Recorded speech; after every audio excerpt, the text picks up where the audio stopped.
अगर तुम कामयाब होते हो तो तुम मैजिक डिपार्टमेंट की हेड से कोई भी डिमांड कर सकते हो। लेकिन अगर तुम्हें लगता है कि ये ज्यादा है, तो मैं जबरदस्ती नहीं करूंगा। वैसे भी जो रिकॉर्ड तुमने अभी तक सेट किया है वो भी काबिले तारीफ है। सच कहूं तो हमारा रिकॉर्ड तोड़ना लगभग नामुमकिन है। कॉनराड के पूरा कहने से पहले ही डैन ने तुरंत जवाब दिया, नो प्रॉब्लम, हम कर लेंगे। उसकी तुरंत हामी सुनकर एलिया हैरान रह गई। दूसरी तरफ फीमेल प्रोफेसर दूर से देखा और मजाकिया अंदाज में हंसी, देखो इसे। लेकिन कॉनराड ने उसके तानों को नजरअंदाज किया और बस इतना कहा, मैं बेट लगाता हूं कि वो जीत जाएगा। फिर थोड़ा आगे झुकते हुए उसने कहा, तो ठीक है, शुरू करो। इस समय सीन चेंज हो जाता है और हमें एलेना को दिखाया जाता है। एलेना की करीबी दोस्त नाराजगी से बोली, तुम्हें हुआ क्या है? मैं समझती हूँ कि तुम स्ट्रेस दूर करने आई हो, लेकिन ये तो कुछ ज्यादा ही है। सच बताओ, तुम्हारे दिमाग में क्या चल रहा है? एलेना जो पसीने से तरबतर थी, धीरे से बोली, मुझे कुछ याद करना है। जब मैं छोटी थी, मेरी माँ ने मुझे एक तकनीक सिखाई थी, लेकिन मैं उसे भूल गई। अब मैं फिर से शुरुआत कर रही हूँ। क्रिस्टन ब्लड लाइन के बारे में एक डार्क अफवाह थी। एक तरफ अद्भुत टैलेंट और दूसरी तरफ अचानक पागलपन और हिंसा का खतरा। यही वजह थी कि उनके आखिरी दिन हमेशा ट्रैजिक होते थे। पानी पीते हुए उसकी दोस्त ने अचानक पूछा, क्या यह बात सीरियस तो नहीं है ना? एलेना ने सिर हिलाया, कोई चिंता नहीं, मैं ठीक हूँ। क्या तुम पक्की हो? उसकी दोस्त को यकीन नहीं हुआ। ये सुनकर एलेना थोड़ी चिढ़ गई। मैंने कहा ना, मुझे कोई फर्क नहीं पड़ता। लेकिन उसकी दोस्त ने तुरंत एक झटका दिया, तुमने जिस इंफॉर्मेशन के लिए कहा था वो अभी मिली है। डैन कैंपबेल फिलहाल अगली टर्म की वॉरियर कैंडिडेट एलिया के साथ है। एलेना की भौहें सिकुड़ गईं। तुम कह रही हो कि वो दोनों पार्टनर हैं? उसकी दोस्त ने सिर हिलाया, हाँ, शायद सिमुलेशन मैच के लिए, जहां दो लोगों की टीम जरूरी थी। एलेना ने अपनी आंखें बंद की, एक लंबी सांस ली और फिर बोली, मुझे वहां ले चलो। उसकी दोस्त चौंक गई। तुमने अभी कहा था कि तुम्हें फर्क नहीं पड़ता। लेकिन एलेना शायद खुद भी नहीं जान पाई कि डैन और एलिया का नाम सुनते ही उसके हाथों ने पानी की बोतल पूरी ताकत से दबा दी थी, जब तक कि वो पूरी तरह से चकनाचूर नहीं हो गई। पिछले एपिसोड में हमने देखा था कि डैन प्रोफेसर कॉनराड के चुनौती को एक्सेप्ट कर लेता है। इस एपिसोड में हम देखते हैं कि एलिया अब भी समझ नहीं पा रही थी कि डैन के दिमाग में क्या चल रहा है। उसने प्रोफेसर कॉनराड की चुनौती को इतनी आसानी से एक्सेप्ट कैसे कर लिया? आखिरकार एलिया ने पूछ ही लिया, तुम क्या प्लान कर रहे हो? मुझे पता है कि तुम स्किल्ड हो, लेकिन फिर भी क्या वाकई प्रोफेसर कॉनराड के रिकॉर्ड को तोड़ना जरूरी है? डैन का जवाब बिल्कुल ठंडेपन से आया, हाँ। ये सुनकर एलिया ने उस पर शक भरी नजरों से कहा, तुम्हारा कॉन्फिडेंस कुछ ज्यादा ही है। क्या वाकई इसका कोई कारण है? डैन जो इस गेम का एक्सपीरियंस्ड प्लेयर था, वो जानता था कि ये चैलेंज उसके लिए बस एक मामूली टेस्ट है। आर्टिफिशियल मॉन्स्टर्स के मूवमेंट पैटर्न में एक जैसा व्यवहार होता है, और अगर उनके कमजोर पॉइंट्स को पहचाना जाए तो ये आसान हो सकता है। लेकिन ये बात वह उसे नहीं बता सकता था, इसलिए डैन एलिया को मुस्कुराकर बोला, क्योंकि तुम मेरे साथ हो। यह सुनकर एलिया के गाल गुलाबी हो गए।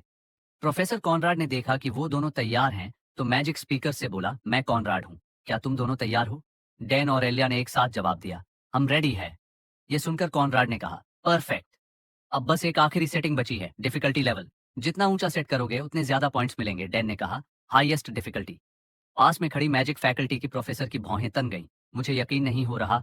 मुझे इनकी एनर्जी पसंद है, लेकिन ये बहुत ज्यादा है। हाईएस्ट डिफिकल्टी का मतलब लगभग रियल कॉम्बैट है। इसमें उनकी जान भी जा सकती है। डैन ने उसकी बात सुन ली और बड़ी सहजता से बोला, फिर भी मुझे लगता है कि ट्राई करना चाहिए। प्रोफेसर कॉनराड ने उसकी दृढ़ता देखी और कुछ देर सोचकर कहा, ठीक है, जैसा तुम चाहते हो। फिर तुरंत सिमुलेटेड बैटल सिस्टम को एक्टिवेट कर दिया गया। भारी भरकम मैकेनिकल आवाजें गूंज उठीं। एलिया का खूबसूरत चेहरा पसीने से भीगा हुआ था। उसकी नसें तनाव से भरी हुई थीं। यह देखकर डैन मुस्कुराया और उसे आश्वासन देते हुए बोला, चिंता मत करो कैंडिडेट वॉरियर, जो होना था हो गया। इस बीच फीमेल प्रोफेसर आराम से चाय की चुस्की ले रही थीं, जो अभी अभी असिस्टेंट ने सर्व की थी। लेकिन गर्म चाय के बावजूद उनकी आवाज ठंडी रही। मुझे यकीन नहीं हो रहा कॉनराड, तुम बच्चों के साथ ऐसा कर रहे हो। प्रोफेसर कॉनराड ने कहा, तुम ऐसा बर्ताव कर रही हो जैसे ये पहली बार हो रहा है। क्या हमने अपने पिछले फ्रेशमैन के लिए भी यही नहीं किया था? फीमेल प्रोफेसर ने कहा, लेकिन ये अलग है। इस बार वो सच में मर भी सकते हैं। कॉन्फिडेंट कॉनराड ने शांत स्वर में जवाब दिया, बस इंतजार करो प्रोफेसर। मैं जानता हूं कि वो इतना आत्मविश्वासी क्यों है, और अगर चीजें ज्यादा खतरनाक हो गईं तो हम इंटरवीन कर सकते हैं। तभी उस रूम में एक अनाउंसमेंट हुई, स्लॉटर मोड एक्टिवेट किया गया है। Prove yourselves freshman. ऊपर से कई तरह के खतरनाक मॉन्स्टर्स एरिना में उतरने लगे। उनकी खून की प्यासी नजरें डैन और एलिया पर टिकी थीं। यह डरावना नजारा देखकर एलिया ने जबड़े भींच लिए और कहा, शिट। वहीं डिजाइन फैकल्टी का एक स्टाफ मेंबर मन ही मन रो रहा था, हमारी डिजाइन फैकल्टी तो गई, लेकिन डैन के लिए जितना ज्यादा खतरा उतनी ही ज्यादा एक्साइटमेंट। तभी सिस्टम ने रेड वार्निंग फ्लैश की, danger detected, threat level, life threatening. साथ ही डैन की passive skill desperate plea maximum intensity पर एक्टिवेट हो गई। उसके पूरे शरीर में एनर्जी दौड़ गई। बिना एक पल गंवाए उसने अपनी तलवार को तेजी से घुमाया। उसका निशाना ऊपर से गिरते राइनो जैसे बीस्ट की ओर था। नतीजा, एक ही वार में तलवार से निकली रोशनी की धार ने उस विशालकाय मॉन्स्टर का सिर धड़ से अलग कर दिया। प्रोफेसर कॉनराड, जो ऑब्जर्वेशन रूम में बैठे थे, खुद को रोक नहीं पाए। उन्होंने जोर से चिल्लाया, मुझे पता था, यही है वो जिसका मैं इंतजार कर रहा था। देखा फीमेल प्रोफेसर? पीछे से फीमेल प्रोफेसर इतनी चौंक गईं कि उनकी चाय भी छलक गई। वहीं डिजाइन डिपार्टमेंट का स्टाफ तो हैरानी से अपनी आंखें फाड़े खड़ा था। इसी दौरान एलिया ने डैन की जबरदस्त ताकत देखी और उसकी सारी चिंताएं मिट गईं। डैन, मुझे पता था। फीमेल प्रोफेसर तेजी से स्क्रीन की ओर भागी और डिस्प्ले को देखते हुए हैरानी से कहा, यह कैसे मुमकिन है? अभी कुछ देर पहले तो वो बिल्कुल बेकार था। प्रोफेसर कॉनराड ने मुस्कुराते हुए हाथ बांध लिए। मुझे लगता है वो सिर्फ एक्टिंग कर रहा था, लेकिन तुम्हें दोष नहीं दूंगा। अगर मुझे उसकी स्किल के बारे में नहीं पता होता तो मैं भी तुम्हारी तरह ही रिएक्ट करता। जैसे जैसे वक्त बीतता जाएगा, मॉन्स्टर्स भी स्ट्रांग होते जाएंगे, और वो भी। ये एक पैरेलल ग्रोथ है। उसी पल से लड़ाई का पूरा पलड़ा डैन और एलिया के पक्ष में झुक गया। ट्रेनिंग चेंबर में मौजूद मॉन्स्टर्स की संख्या तेजी से घटने लगी। एक तरफ एलिया ने अपनी तलवार एक विशालकाय लाल मकड़ी के शरीर में घुसा दी। उसे मजबूती से वहीं जकड़ते हुए चिल्लाई, करो डैन। बिना किसी हिचकिचाहट के डैन ने एलिया के कंधे का सहारा लिया और खुद को हवा में ऊंचा उछाल दिया। एकदम परफेक्ट मूवमेंट के साथ उसने ट्रिस्टन की स्वॉर्ड टेक्निक का इस्तेमाल किया और तेज रफ्तार से लगातार वार करके लाल मकड़ी के शरीर को चीर कर रख दिया। एक ही पल में उस बीस्ट का अंत हो गया और वो बाकी मॉन्स्टर्स के साथ गिर पड़ा। जैसे ही उन्होंने अंतिम वार किया, एक तेज सिस्टम अनाउंसमेंट चैम्बर में गूंज उठा, बधाई हो, यह शक्ति का एक ऐतिहासिक प्रदर्शन है। डेन कैंपबेल, एलिया क्रिक, तुम दोनों ने अब तक का सबसे बड़ा रिकॉर्ड तोड़ दिया है। लेकिन सब कुछ खत्म नहीं हुआ था। वो विशाल लाल मकड़ी अभी पूरी तरह मरी नहीं थी। अपनी आखिरी ताकत के साथ उसने अपनी एक विशाल टांग से वार किया, जिसका निशाना डेन था, जो अभी भी अपनी जीत के जश्न में डूबा था।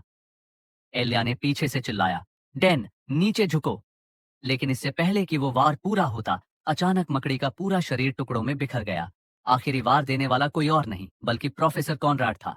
बधाई हो, लगता है कि तुमने एक ऐसा रिकॉर्ड बना दिया है जिसे आने वाले कई सालों तक कोई नहीं तोड़ पाएगा। मुझे उम्मीद नहीं थी कि कोई नया छात्र आर्टिफिशियल मॉन्स्टर्स को ऐसे खत्म कर देगा जैसे कि ये कोई आसान टास्क हो। फिर उन्होंने अपनी तलवार म्यान में रखी और प्रोफेसर पर्सी की ओर मुड़े, जो अभी अभी वहां पहुंची थी। मैं जीत गया, पर्सी। अच्छा लग रहा है ना? इस फीमेल प्रोफेसर का नाम पर्सी है। पर्सी ने चिढ़ते हुए अपनी नजरें फेर लीं। इसके बाद दोनों प्रोफेसर्स ने डैन और एलिया को उनके वादे के अनुसार इनाम दिए। एलिया ने अपने हाथ में पकड़े कागज पर नजर डाली और हैरानी से हल्की सी चीख निकल गई। विजन वेयरहाउस से कोई भी आइटम किराए पर लेने की अनुमति और मैजिक डिपार्टमेंट के हेड से कोई भी एक फेवर मांगने का अधिकार। ये तो कमाल है। उसके पास खड़े डैन ने झांक कर पेपर देखा और कहा, यह कोई ऐसा इनाम नहीं है जो न्यू स्टूडेंट को आसानी से मिलता हो। और हमें एक जैसा इनाम मिला है। एलिया, जो अभी भी उत्साह से भरी हुई थी, अचानक जिज्ञासु हो गई और डैन की ओर मुड़ी। हे डैन, मैं तुमसे काफी समय से पूछना चाह रही थी, तुम हर हालात में इतने शांत कैसे रहते हो? ऐसा लगता है जैसे तुम्हें पहले से सब पता हो कि क्या होने वाला है, या फिर जैसे तुमने सब कुछ पहले से प्लान कर रखा हो। तुम्हारी मूवमेंट्स देखकर ऐसा ही लगता है। फिर उसने मुस्कुराते हुए अपना हाथ आगे बढ़ाया और कहा, लड़के अपने दोस्तों के साथ ऐसा करते हैं, है ना? मेरा मतलब है फिस्ट बम। डैन ने हल्की सी सांस ली और बोला, सीरियसली? फिर भी उसने अपना हाथ उठाया और हल्के से उसका मुक्का एलिया के हाथ से टकराया। उसके साथ ही एलिया की डैन को लेकर क्यूरियोसिटी अपने हाईएस्ट लेवल पर पहुंच गई और उसका भरोसा भी बढ़ गया। एलिया ने मुस्कुराते हुए कहा, कल मिलते हैं डैन। यह कहकर वह तेजी से वहां से निकल गई। डैन ने उसे जाते हुए देखा और कहा, पता नहीं वो बस फ्रेंडली है या फिर थोड़ी अजीब। अचानक उसके पीछे से एक आवाज आई, मैं भी यही सोचती हूँ। ये सुनकर डैन ने चौंक कर सिर मुड़ा और पीछे देखा। वह जोर से उछल पड़ा। उसके सामने स्टूडेंट काउंसिल प्रेसिडेंट एलेना खड़ी थी, जिसे डैन के चौंकने से कोई फर्क नहीं पड़ा, बल्कि उसने सीधे सवाल कर दिया, क्या तुम एलिया को पसंद करते हो? डैन का गला सूख गया, उसके माथे पर पसीना आ गया। राहत बस इतनी थी कि कोई डरावनी रेड नोटिफिकेशन नहीं आई थी। मतलब डेस्परेट सर्वाइवल स्किल एक्टिवेट नहीं हुई थी। कम से कम फिलहाल एलेना का कोई बुरा इरादा नहीं लग रहा था। डैन ने सोचा, रुको, इस सवाल का जवाब तो साफ है ना? मैं उसका बॉयफ्रेंड तो नहीं हूं। लेकिन जब डैन ने जवाब नहीं दिया तो एलेना का चेहरा ठंडा ही रहा। उसने दोहराया, मैं बस एक बार और पूछूंगी, क्या तुम एलिया को पसंद करते हो? जैसे ही उसने दोबारा सवाल पूछा, सिस्टम ने थोड़ी देर के लिए हिचकिचाते हुए एक चेतावनी दी। Danger detected, danger detected. Dan का चेहरा पसीने से भीग गया और उसके शरीर में सिहरन दौड़ गई। मुझे कुछ तो कहना होगा, उसने सोचा, और अपनी जान बचाने के लिए डैन के मुंह से पहला जवाब निकल पड़ा। सुनिए स्टूडेंट काउंसिल प्रेसिडेंट, भले ही मैं इस पूरे समय एलिया के साथ ट्रेनिंग कर रहा हूँ, लेकिन मैं फिर भी आपसे मिलना चाहता था। उसके इतना कहते ही एलेना, जो एक खतरनाक विलन के तौर पर जानी जाती थी, थोड़ी देर के लिए चौंक गई। वहीं डैन अपने मन में खुद को कोस रहा था। तुम क्या बकवास कर रहे हो डैन कैंपेल?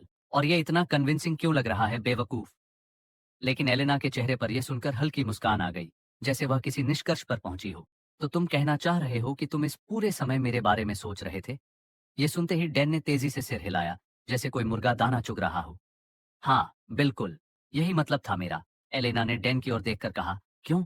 अब डैन ये सुनकर पूरी तरह से जम गया और उसने कहा, अब मैं क्या जवाब दूं? डैन हकलाने लगा, लेकिन उसके कुछ कहने से पहले ही एलेना ने अपने बाल पीछे की ओर किया और हल्की सांस लेकर बोली, कोई बात नहीं, शायद ये बस फ्रेंडशिप वाली चीज है, मैं समझती हूँ।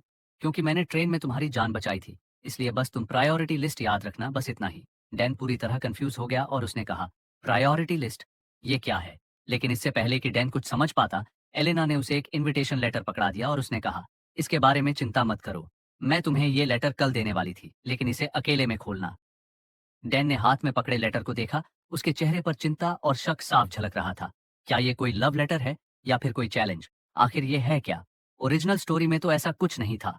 उधर एलेना उसकी उलझन से बेखबर थी। उसने हल्की सी नजरें चुराते हुए कहा, मैंने सोचा था यह लेटर मैं तुम्हें कल दूंगी, लेकिन मैं अभी दे रही हूँ। इस लेटर को अकेले में खोलना, ठीक है? और फिर बिना कुछ कहे वो वहां से चली गई, डैन को और भी उलझन में छोड़कर। और डैन वहीं खड़ा रह गया, हाथ में वो लेटर पकड़े हुए। समय जल्दी बीत गया और जैसे ही डैन अपने कमरे में लौटा, उसने तुरंत लिफाफा फाड़कर उसके अंदर का संदेश पढ़ा। तो वो चाहती है कि मैं उसका पार्टनर बनूं? डैन ने मन ही मन सोचा। ओह हाँ, कल फ्रेशमैन वेलकम बैंक्वेट है, मैं तो इसे भूल ही गया था। उसके लिए पार्टनर बनना कोई बड़ी बात नहीं थी, बस इवेंट में उसके साथ समय बिताना था। लेकिन असली समस्या थी, अगर मैंने उसका रिक्वेस्ट ठुकरा दिया, तो न केवल उसका मेरे लिए अफेक्शन लेवल कम हो जाएगा, बल्कि वो मेरी दुश्मन भी बन सकती थी। इन्हीं सब बातों में उलझा डैन तब चौंक गया जब उसके दरवाजे पर दस्तक हुई।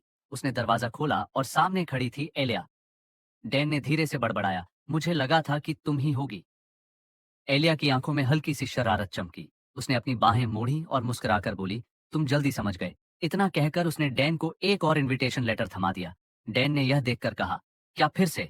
उसकी बात सुनकर एलिया का चेहरा जिज्ञासा से भर गया। क्या मतलब फिर से?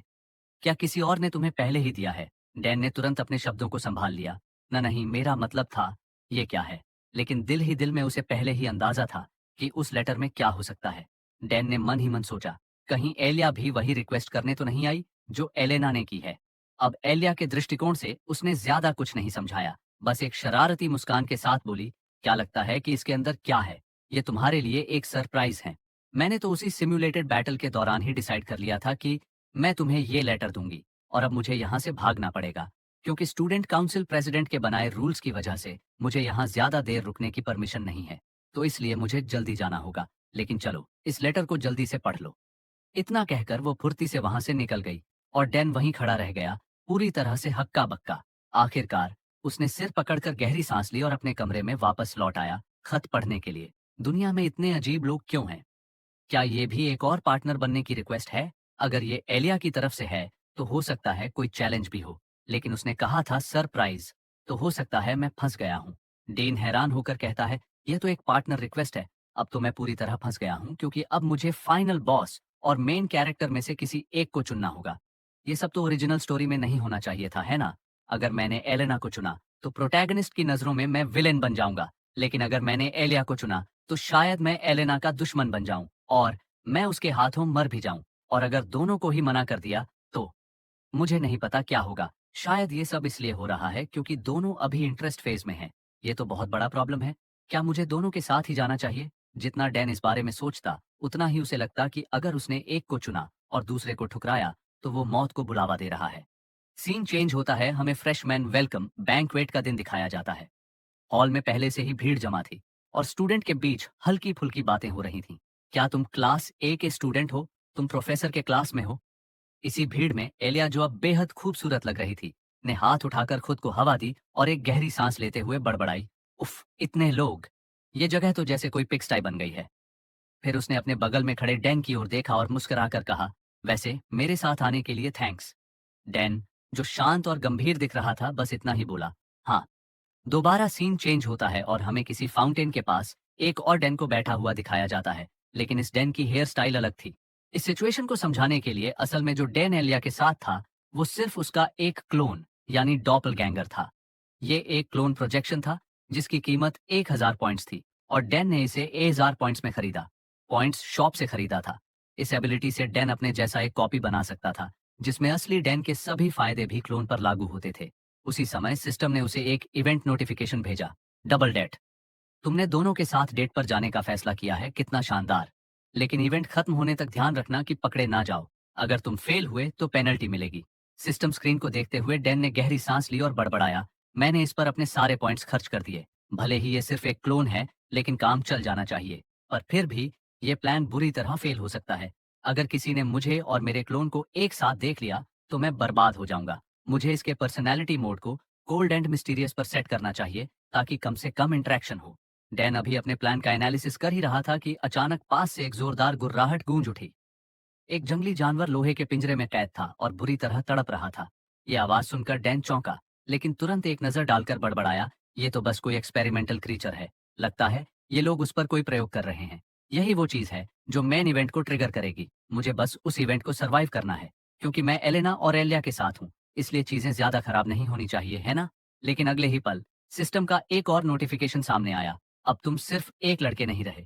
डैन इस नोटिफिकेशन को देखकर कुछ समझ नहीं पाता और हैरानी से कहता है, इसका क्या मतलब है? तभी उसके शरीर से हल्का धुआं निकलना शुरू हो जाता है और उसी वक्त एलेना वहां आ जाती है। वो कहती है कि आखिरकार उसने उसे ढूंढ ही लिया, लेकिन अचानक वह रुकी और सूंघते हुए बोली, ये कैसी खुशबू है? क्या तुमने कोई परफ्यूम लगाया है? डैन थोड़ा हैरान हो गया और ऑकवर्डली जवाब दिया, नहीं, बस आसपास के फूलों की खुशबू थोड़ी स्ट्रांग है। लेकिन डैन अपनी बात खत्म भी नहीं कर पाया था कि एलेना का चेहरा अचानक लाल हो गया। उसकी नजरें हिलने लगीं और उसने धीमे से कहा, मुझे पता है कि ये खुशबू तुमसे आ रही है, लेकिन ये खुशबू तो मुझे पागल कर रही है। एलेना का चेहरा शर्म से लाल हो चुका था, मानो वो हीट में हो। डैन के अंदर की वार्निंग बेल्स जोर से बज उठीं। उसने फौरन अपने हाथ हवा में लहराए, जैसे उस स्मेल को खुद से दूर भगाना चाहता हो। डैन ने सिस्टम को मन ही मन कहा, इस फेरोमोन्स नामक चीज को जल्दी बंद करो। लेकिन जवाब उसे शांत करने वाला नहीं मिला, बल्कि सिस्टम ने एक ठंडी नोटिफिकेशन दे दी। फेरोमोन का प्रभाव टारगेट एलेना पर लागू हो चुका है। टारगेट अपनी ओर आकर्षित होने की भावना को रोकने की पूरी कोशिश कर रही है। डैन के बगल में खड़ी हमेशा ठंडी रहने वाली एलेना अब उसकी तरफ प्यार से देख रही थी। उसने धीरे से सांस ली और कहा, डैन, मैं सोच रही थी, इससे पहले मैंने ये क्यों नहीं देखा? तुम तो मेरी सोच से कहीं ज्यादा मर्दाना हो। डैन इस बात से खुश नहीं हो सकता था।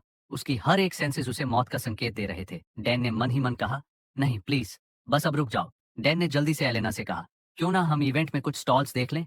पास में ही कुछ लगे हैं। एलेना ने उसके चेहरे को थोड़ी देर गौर से देखा, फिर मुस्कुराकर कहा, ठीक है डैन, फिर तुम रास्ता दिखाओ। डैन के दृष्टिकोण से देखा जाए तो ये कोई अचानक लिया गया फैसला नहीं था। उसे अंदाजा था कि इस समय तक उसका क्लोन और एलिया मिल चुके होंगे। बस मुझे उनसे टकराना नहीं है। सब कुछ सही चलता रहे, बस यही जरूरी है। उसने कैजुअली सुझाव दिया, चलो उस स्टॉल से कुछ स्नैक्स ले लेते हैं। एलेना ने अपनी आंखें तिरछी करते हुए उसकी ओर देखा, जैसे उसकी बात का कोई गहरा मतलब तलाश रही हो। फिर हल्की सी मुस्कान के साथ बोली, ठीक है। सीन बदलता है। दोनों एक खाने की दुकान पर पहुंचते हैं। डैन ने एक खाने की ओर इशारा करते हुए कहा, क्या तुम इसे ट्राई करोगी? जैसे ही उसने ये कहा, उसे एहसास हुआ कि उसने सबसे गलत सुझाव दे दिया है। एलिया हमेशा अपनी फिटनेस का खास ध्यान रखती थी, लेकिन उसके पास कोई चॉइस नहीं थी। मुझे किसी भी हालत में फेरोमोन का असर कम करना है, लेकिन किस्मत जैसे डैन के खिलाफ साजिश कर रही थी। एलिया की आंखों में अचानक से खुशी की चमक आ गई। उसने धीरे से कहा, तुम्हें कैसे पता चला कि मुझे ये पसंद है?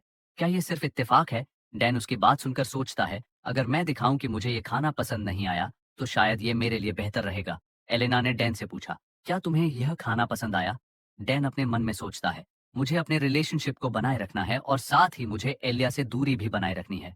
टैक्स खत्म करने के बाद दोनों एक सजावटी सामान बेचने वाले स्टॉल की ओर बढ़े। एलेना वहां की चमचमाती चीजों को देखने लगी, फिर डैन की तरफ मुड़ी और पूछा, लगता है ये लोग एक्सेसरीज बेच रहे हैं। तुम्हें कुछ चाहिए डैन? डैन ने तुरंत मना कर दिया और जवाब में कहा, नहीं, बल्कि मैं तुम्हारे लिए कुछ लेना चाहता हूँ। ये वो था जो उसने जुबान से कहा, लेकिन दिल में कुछ और ही चल रहा था। डैन ने अपने मन में सोचा, क्या एलेना के लिए गिफ्ट? बिल्कुल नहीं। मुझे उसकी अट्रैक्शन कम करनी है। इसलिए मुझे ऐसा कुछ देना होगा जो उसकी पसंद से पूरा ही उल्टा हो। यही सोचते हुए डैन ने सामने लगे स्टॉल पर नजर दौड़ाई। उसकी नजर एक बटन पर पड़ी। उसने उसे उठाया और एलेना की ओर बढ़ाया और उससे पूछा, यह बटन अच्छा लग रहा है, क्या तुम्हें यह बटन चाहिए? आम हालातों में अगर कोई लड़का किसी लड़की को ऐसा तोहफा दे तो उसे तुरंत फोन नंबर ब्लॉक होने के लिए तैयार रहना चाहिए। इतना साधारण तोहफा मिलने के बावजूद एलेना ने खुशी से उसे स्वीकार कर लिया और उसने मुस्कुराते हुए कहा, असल में मुझे अपने नए यूनिफॉर्म के लिए एक बटन चाहिए था। वहीं डैन ने निराशा में होंठ काट लिए। ये सच में मुश्किल हो रहा है। कुछ देर बाद उन्होंने ब्रेक लेने का फैसला किया। पास की एक विश्राम जगह पर बैठकर उन्होंने ड्रिंक्स ली। तभी अचानक एलेना ने पूछा, वैसे क्या तुमने अपने मेजर के बारे में फैसला कर लिया? डैन ने सिर हिलाया। हाँ, मैंने तय कर लिया है। मैं थियोलॉजी में मेजर करूंगा। एलेना को हैरानी हुई। उसने कहा, थियोलॉजी? क्या तुमने नाइट डिपार्टमेंट के बारे में नहीं सोचा? तुम्हारी टैलेंट के लिए वो ज्यादा सही रहेगा। डैन ने सिर हिलाया। नहीं, थियोलॉजी में मुझे कुछ जरूरी सीखना है। मन ही मन उसने सोचा, मैंने ये रास्ता एक वजह से चुना है। दूसरी ओर एलेना की जिज्ञासा और बढ़ गई थी। उसने डैन से पूछा, कुछ सीखना है क्या? डैन ने जवाब दिया, मैं जिसे सबसे ज्यादा कीमती मानता हूँ उसकी रक्षा करने के लिए मुझे ये सीखना होगा। एलेना ने पूछा, और वो कीमती चीज क्या है जिसे तुम बचाना चाहते हो?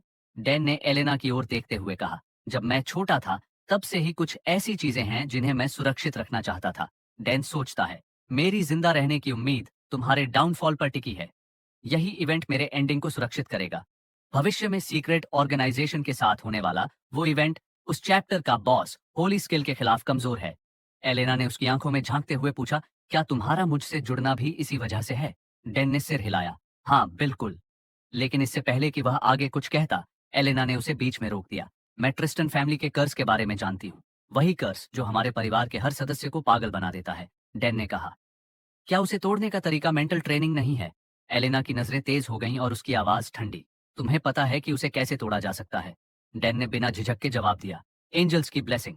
एक चमत्कार जिसमें दो आर्क एंजल्स अपनी कृपा किसी पर बरसाते हैं। कम से कम ऐसा ही कहा जाता है। एलेना ने हल्की सी मुस्कान के साथ सिर हिलाया। बिल्कुल सही, और यही वजह है कि वो इतना ही मुश्किल है। इसीलिए ट्रिस्टन परिवार की इतनी उपलब्धियों के बावजूद हम डर में जीते हैं। उसने फिर से डैन की ओर देखा और कहा, तो फिर बताओ, तुम हमेशा मेरे इतने करीब क्यों रहते हो? जब भी कोई मुझे मारने की कोशिश करता है तुम वहीं क्यों होते हो? आखिर तुम क्या प्लान बना रहे हो? डैन कुछ पल चुप रहा, फिर सीरियस होकर बोला, जिस चीज को मैं बचाना चाहता हूँ वो तुम हो। ये शब्द सुनते ही एलेना हैरान हो गई।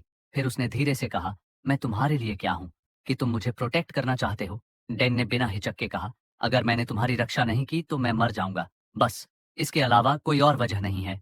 एलेना ने हल्की सी हंसी में बालों को सुलझाते हुए कहा, मुझे ऐसा ही लगा था, लेकिन तुम वाकई एक अजीब इंसान हो। डैन ने गहरी सांस ली और कहा, मैंने ये बात पहले भी कई बार सुनी है। डैन ने अपने मन में सोचा, मैंने एलेना को पूरी सच्चाई बता दी है। मुझे उम्मीद है कि उसकी जिज्ञासा मेरी बातों से शांत हो जाएगी। इसी समय अकादमी के एक और हिस्से में डैन का क्लोन और एलिया अंडरग्राउंड चैम्बर में उतरे। दोनों के हाथों में रेड वाइन के ग्लास थे। सामने एक लंबा हल्की रोशनी वाला कॉरिडोर फैला था, जिसके दोनों ओर मजबूत लोहे की सलाखों के पीछे कई एक्सपेरिमेंटल मॉन्स्टर बंद थे। कोई भी कुछ नहीं बोला। एलिया को महसूस हुआ कि आज डैन का रवैया कुछ अलग है। उसने अपने मन में सोचा, क्या वो मुझसे नाराज है? वो कुछ बोल क्यों नहीं रहा? आखिरकार उस सन्नाटे को तोड़ते हुए एलिया ने डैन से पूछा, हम यहाँ नीचे क्यों जा रहे हैं? डैन ने कोई जवाब नहीं दिया। उसकी चुप्पी ने एलिया को और अनकंफर्टेबल कर दिया। मुझे उसके करीब जाना होगा ताकि ट्रिस्टन फैमिली के बारे में और जान सकूं। लेकिन मैं ऐसे इंसान के साथ क्या करूं? मुझे तो ये भी नहीं पता कि मर्दों से कैसे डील किया जाता है। सोचते सोचते उसने इधर उधर नजर घुमाई और भौहें चढ़ा ली। ये जगह, ये किसी नर्क से कम नहीं लग रही। चारों ओर जिंदा राक्षस हैं। क्या इन्हें वाकई स्टूडेंट्स के एक्सपेरिमेंट्स के लिए इस्तेमाल किया जाता है? प्रोफेसर्स कितने गैर जिम्मेदार हैं जो इन्हें इस तरह बंद करके रखते हैं। उसकी आवाज में नाराजगी झलक रही थी। उसी वक्त एक पिंजरे के अंदर से एक गहरी गूंजती हुई गुर्राहट सुनाई दी। एलिया धीरे धीरे आगे बढ़ी और लोहे के पिंजरे में झांकने लगी। ये राक्षस, ये मेरी उम्मीद से भी बड़े हैं, लेकिन रुको, इन्हें जकड़ा क्यों नहीं गया? शक की लकीरें उसके चेहरे पर उभर आईं। तभी लोहे की सलाखों से जुड़ा एक छोटा सा डिवाइस अचानक लाल रंग में चमका। बूम! एक जबरदस्त धमाका हुआ। डैन का क्लोन झट से आगे बढ़ा, एलिया को पकड़कर पीछे की ओर उछला। धमाके की गूंज पूरे हॉल में फैल गई, जिससे पूरा चैम्बर हिल गया। एलिया अभी भी सदमे में थी, लेकिन खुद को किसी की मजबूत पकड़ में पाया। एलिया डैन को देखकर बोली, तुमने ऐसा क्यों किया? डैन ने ठंडी आवाज में कहा, यह मेरा काम था। और जैसे ही उसने ये कहा, वह बेहोश होकर जमीन पर गिर पड़ा। एलिया ने घबरा कर पुकारा, डैन, तुम क्या कहना चाह रहे हो?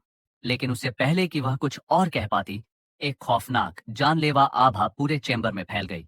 एलिया के सेंसेस तुरंत सतर्क हो गए। धमाके ने कुछ पिंजरों को तोड़ दिया था, जिससे कई एक्सपेरिमेंटल मॉन्स्टर आजाद हो चुके थे।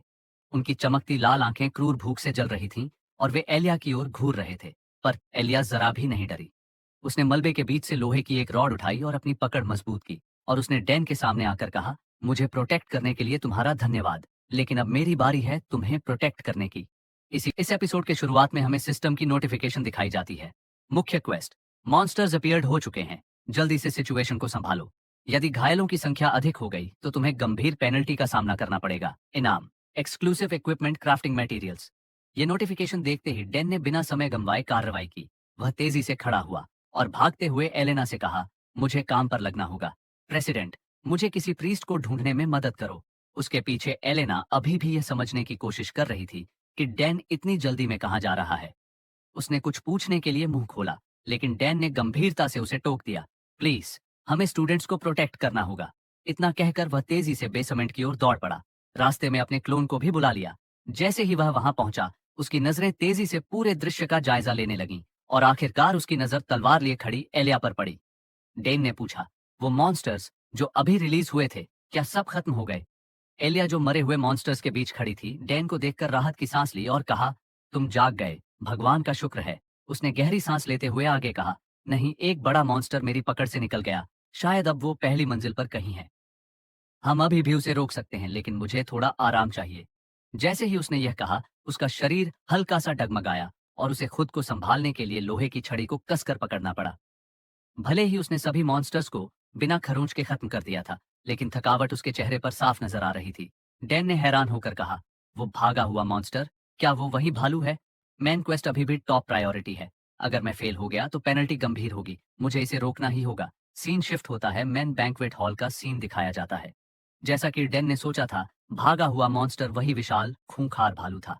उसने जोरदार दहाड़ लगाई। उसकी भारी भरकम चाल से जमीन तक कांप उठी। उसकी खून जैसी लाल आंखें डर से कांपते स्टूडेंट्स पर जमी हुई थीं, जिनके पास भागने का कोई रास्ता नहीं था। किसी ने कहा, पीछे हटो, सब इकट्ठे हो जाओ। एक आदमी ने तुरंत रिस्पॉन्ड किया और एक स्पेल कास्ट करते हुए उसने स्टूडेंट्स के चारों ओर एक चमकदार मैजिक बैरियर बना लिया। उसने कहा, प्रोफेसर्स और नाइट्स के आने तक टिके रहो। बैरियर टूटना नहीं चाहिए। भालू ने फिर से गुस्से में दहाड़ लगाई और भयानक ताकत से बैरियर पर हमला कर दिया। बूम! जादुई बैरियर जोर से कांपा। अंदर स्टूडेंट्स ने अपनी सांस रोक ली। उनके चेहरे डर से सफेद पड़ गए थे। भालू ने गुस्से से गरजते हुए अपनी विशाल पंजों से बैरियर पर फिर से हमला किया। बैरियर पर दरारें फैल गईं, जैसे मकड़ी का जाला फैलता है। दूसरे कोने में एलिना चिंता से उस मॉन्स्ट्रस क्रिएचर को देख रही थी और उसने कहा, अभी तो ना हेडमास्टर हैं और ना ही प्रोफेसर कॉनरैड। पास खड़े प्रीस्ट ने एलेना से कहा, हम एंजल के ब्लेसिंग को खोने का रिस्क नहीं ले सकते। प्रीस्ट की बात सुनकर एलेना का चेहरा गुस्से से सख्त हो गया। तुम खुद को प्रीस्ट कहते हो? यहाँ अभी भी स्टूडेंट्स फंसे हुए हैं। लेकिन प्रीस्ट ने बस कंधे उचका दिए, जैसे उसे कोई फर्क ही नहीं पड़ता। उसने कहा, आप जैसी एक नोबल लेडी से ऐसे हार्श वर्ड्स की उम्मीद नहीं थी मिस एलेना। हर कोई ब्लेसिंग ऑफ द एंजल जैसी एडवांस्ड बैरियर नहीं बना सकता। नाइट्स अभी आते ही होंगे, हमें बस वेट करना है। एलेना ने गुस्से में दांत पीस ली। प्रीस्ट ने कहा, इसीलिए मैंने शुरू से ही इन मॉन्स्टर्स पर एक्सपेरिमेंट करने से मना किया था। क्रिस्टन फैमिली को इतनी अथॉरिटी नहीं देनी चाहिए थी। लेकिन इससे पहले कि वह कुछ और कहता, हवा में एक परछाई तेजी से गुजरी। डैन ने पलक झपकते ही प्रीस्ट की नेकलेस छीन ली और डैन ने प्रीस्ट से चिल्लाकर कहा, मैं इसे संभाल लूंगा। प्रीस्ट चौंक गया और गुस्से में चिल्लाया, ये तुम क्या कर रहे हो? मेरी माला वापस करो। वो सिर्फ एक स्टूडेंट है, उसे ब्लेसिंग ऑफ द एंजल के बारे में क्या पता? लेकिन डैन ने उसकी बातों पर ध्यान नहीं दिया। उसने तुरंत अपना आर्टिफैक्ट निकाला और माला को उसके अंदर डाल दिया, और उसी पल सिस्टम पर एक नोटिफिकेशन आया। होली रेलिक ने प्रीस्ट की रोजरी से फ्यूज किया। New skills unlocked, asceticism, Holi shield, danger detected, जानलेवा खतरा, survival mode activated, rank x. Dan को सिस्टम की नोटिफिकेशन देखने का मौका भी नहीं मिला। डैन ने खुद को नीचे झुकाकर भालू की तरफ स्लाइड किया। बचते बचाते वह उस आदमी के पास पहुंचा जो बैरियर को मेंटेन कर रहा था। आदमी चौंक गया, तुम क्या कर रहे हो? भागो यहां से। डैन ने उसकी आंखों में देखा और दृढ़ता से कहा, मैं टाइम बाय करने की कोशिश करता हूं। तुम जल्दी से स्टूडेंट्स को सेफली बाहर निकालो। बिना किसी जवाब का इंतजार किए डैन ने फिर से भालू का सामना किया, जिसने अपना विशाल पंजा ऊपर उठाकर वार करने की तैयारी कर। ना कोई हिचकिचाहट, ना कोई डर। डैन ने तुरंत आसेटिसिज्म को एक्टिवेट किया, जिससे उसकी सभी सेकेंडरी एट्रीब्यूट्स शारीरिक सहन शक्ति में बदल गई। इसके बाद उसने होली शील्ड का उपयोग किया। उसके सामने एक चमकता हुआ क्रॉस प्रकट हुआ, जो तेज रोशनी से चमक उठा। उसी पल दो जोड़ी पंखों की एक दिव्य छवि प्रकट हुई, जो उसे घेरते हुए एक सुरक्षात्मक कवच बना रही थी। इस डिवाइन शील्ड की बदौलत भालू का शक्तिशाली हमला उसे छू भी नहीं सका। यह दृश्य देखकर मेहमानों की सांसें थम गईं। ये तो ब्लेसिंग ऑफ द एंजल है। एक साधारण स्टूडेंट ऐसा कैसे कर सकता है? हॉल के दूसरी ओर वो प्रीस्ट सिर पकड़कर बैठा था, जैसे वह तनाव में बाल नोच रहा हो। उसने डैन के बारे में कहा, उस मूर्ख को पता भी है कि एक आधिकारिक प्रीस्ट को भी इस शक्ति को पाने के लिए अनगिनत प्रार्थनाएं करनी पड़ती हैं। उधर एलेना ने स्वाभाविक रूप से अपनी तलवार कसकर पकड़ ली, तैयार थी कि आगे बढ़कर डैन की मदद करे। लेकिन जैसे ही उसने डैन को अपनी शक्ति का प्रदर्शन करते देखा, उसके कदम रुक गए और उसने कहा, अब तक जो कुछ मैंने देखा है, उसके बाद तो मुझे कोई हैरानी नहीं हो रही। मैंने गिनती ही भूल गई हूं कि उसने कितनी बार अपनी असली ताकत छुपाई है। एलेना की इन सोचों से अनजान प्रीस्ट, जिसकी निष्ठाएं अब संदिग्ध थीं, बड़बड़ाया, ये बेवकूफ भालू एक साधारण से कवच को भी नहीं तोड़ पा रहा। वो एक स्टूडेंट ही है जो इसे बनाए हुए है। उसकी बातों पर एलेना गुस्से से भड़क उठी। वो मुड़ी और गुस्से से बोली, क्या आप वाकई प्रोफेसर हैं? तुम तो मदद करने की तो कोशिश भी नहीं कर रहे।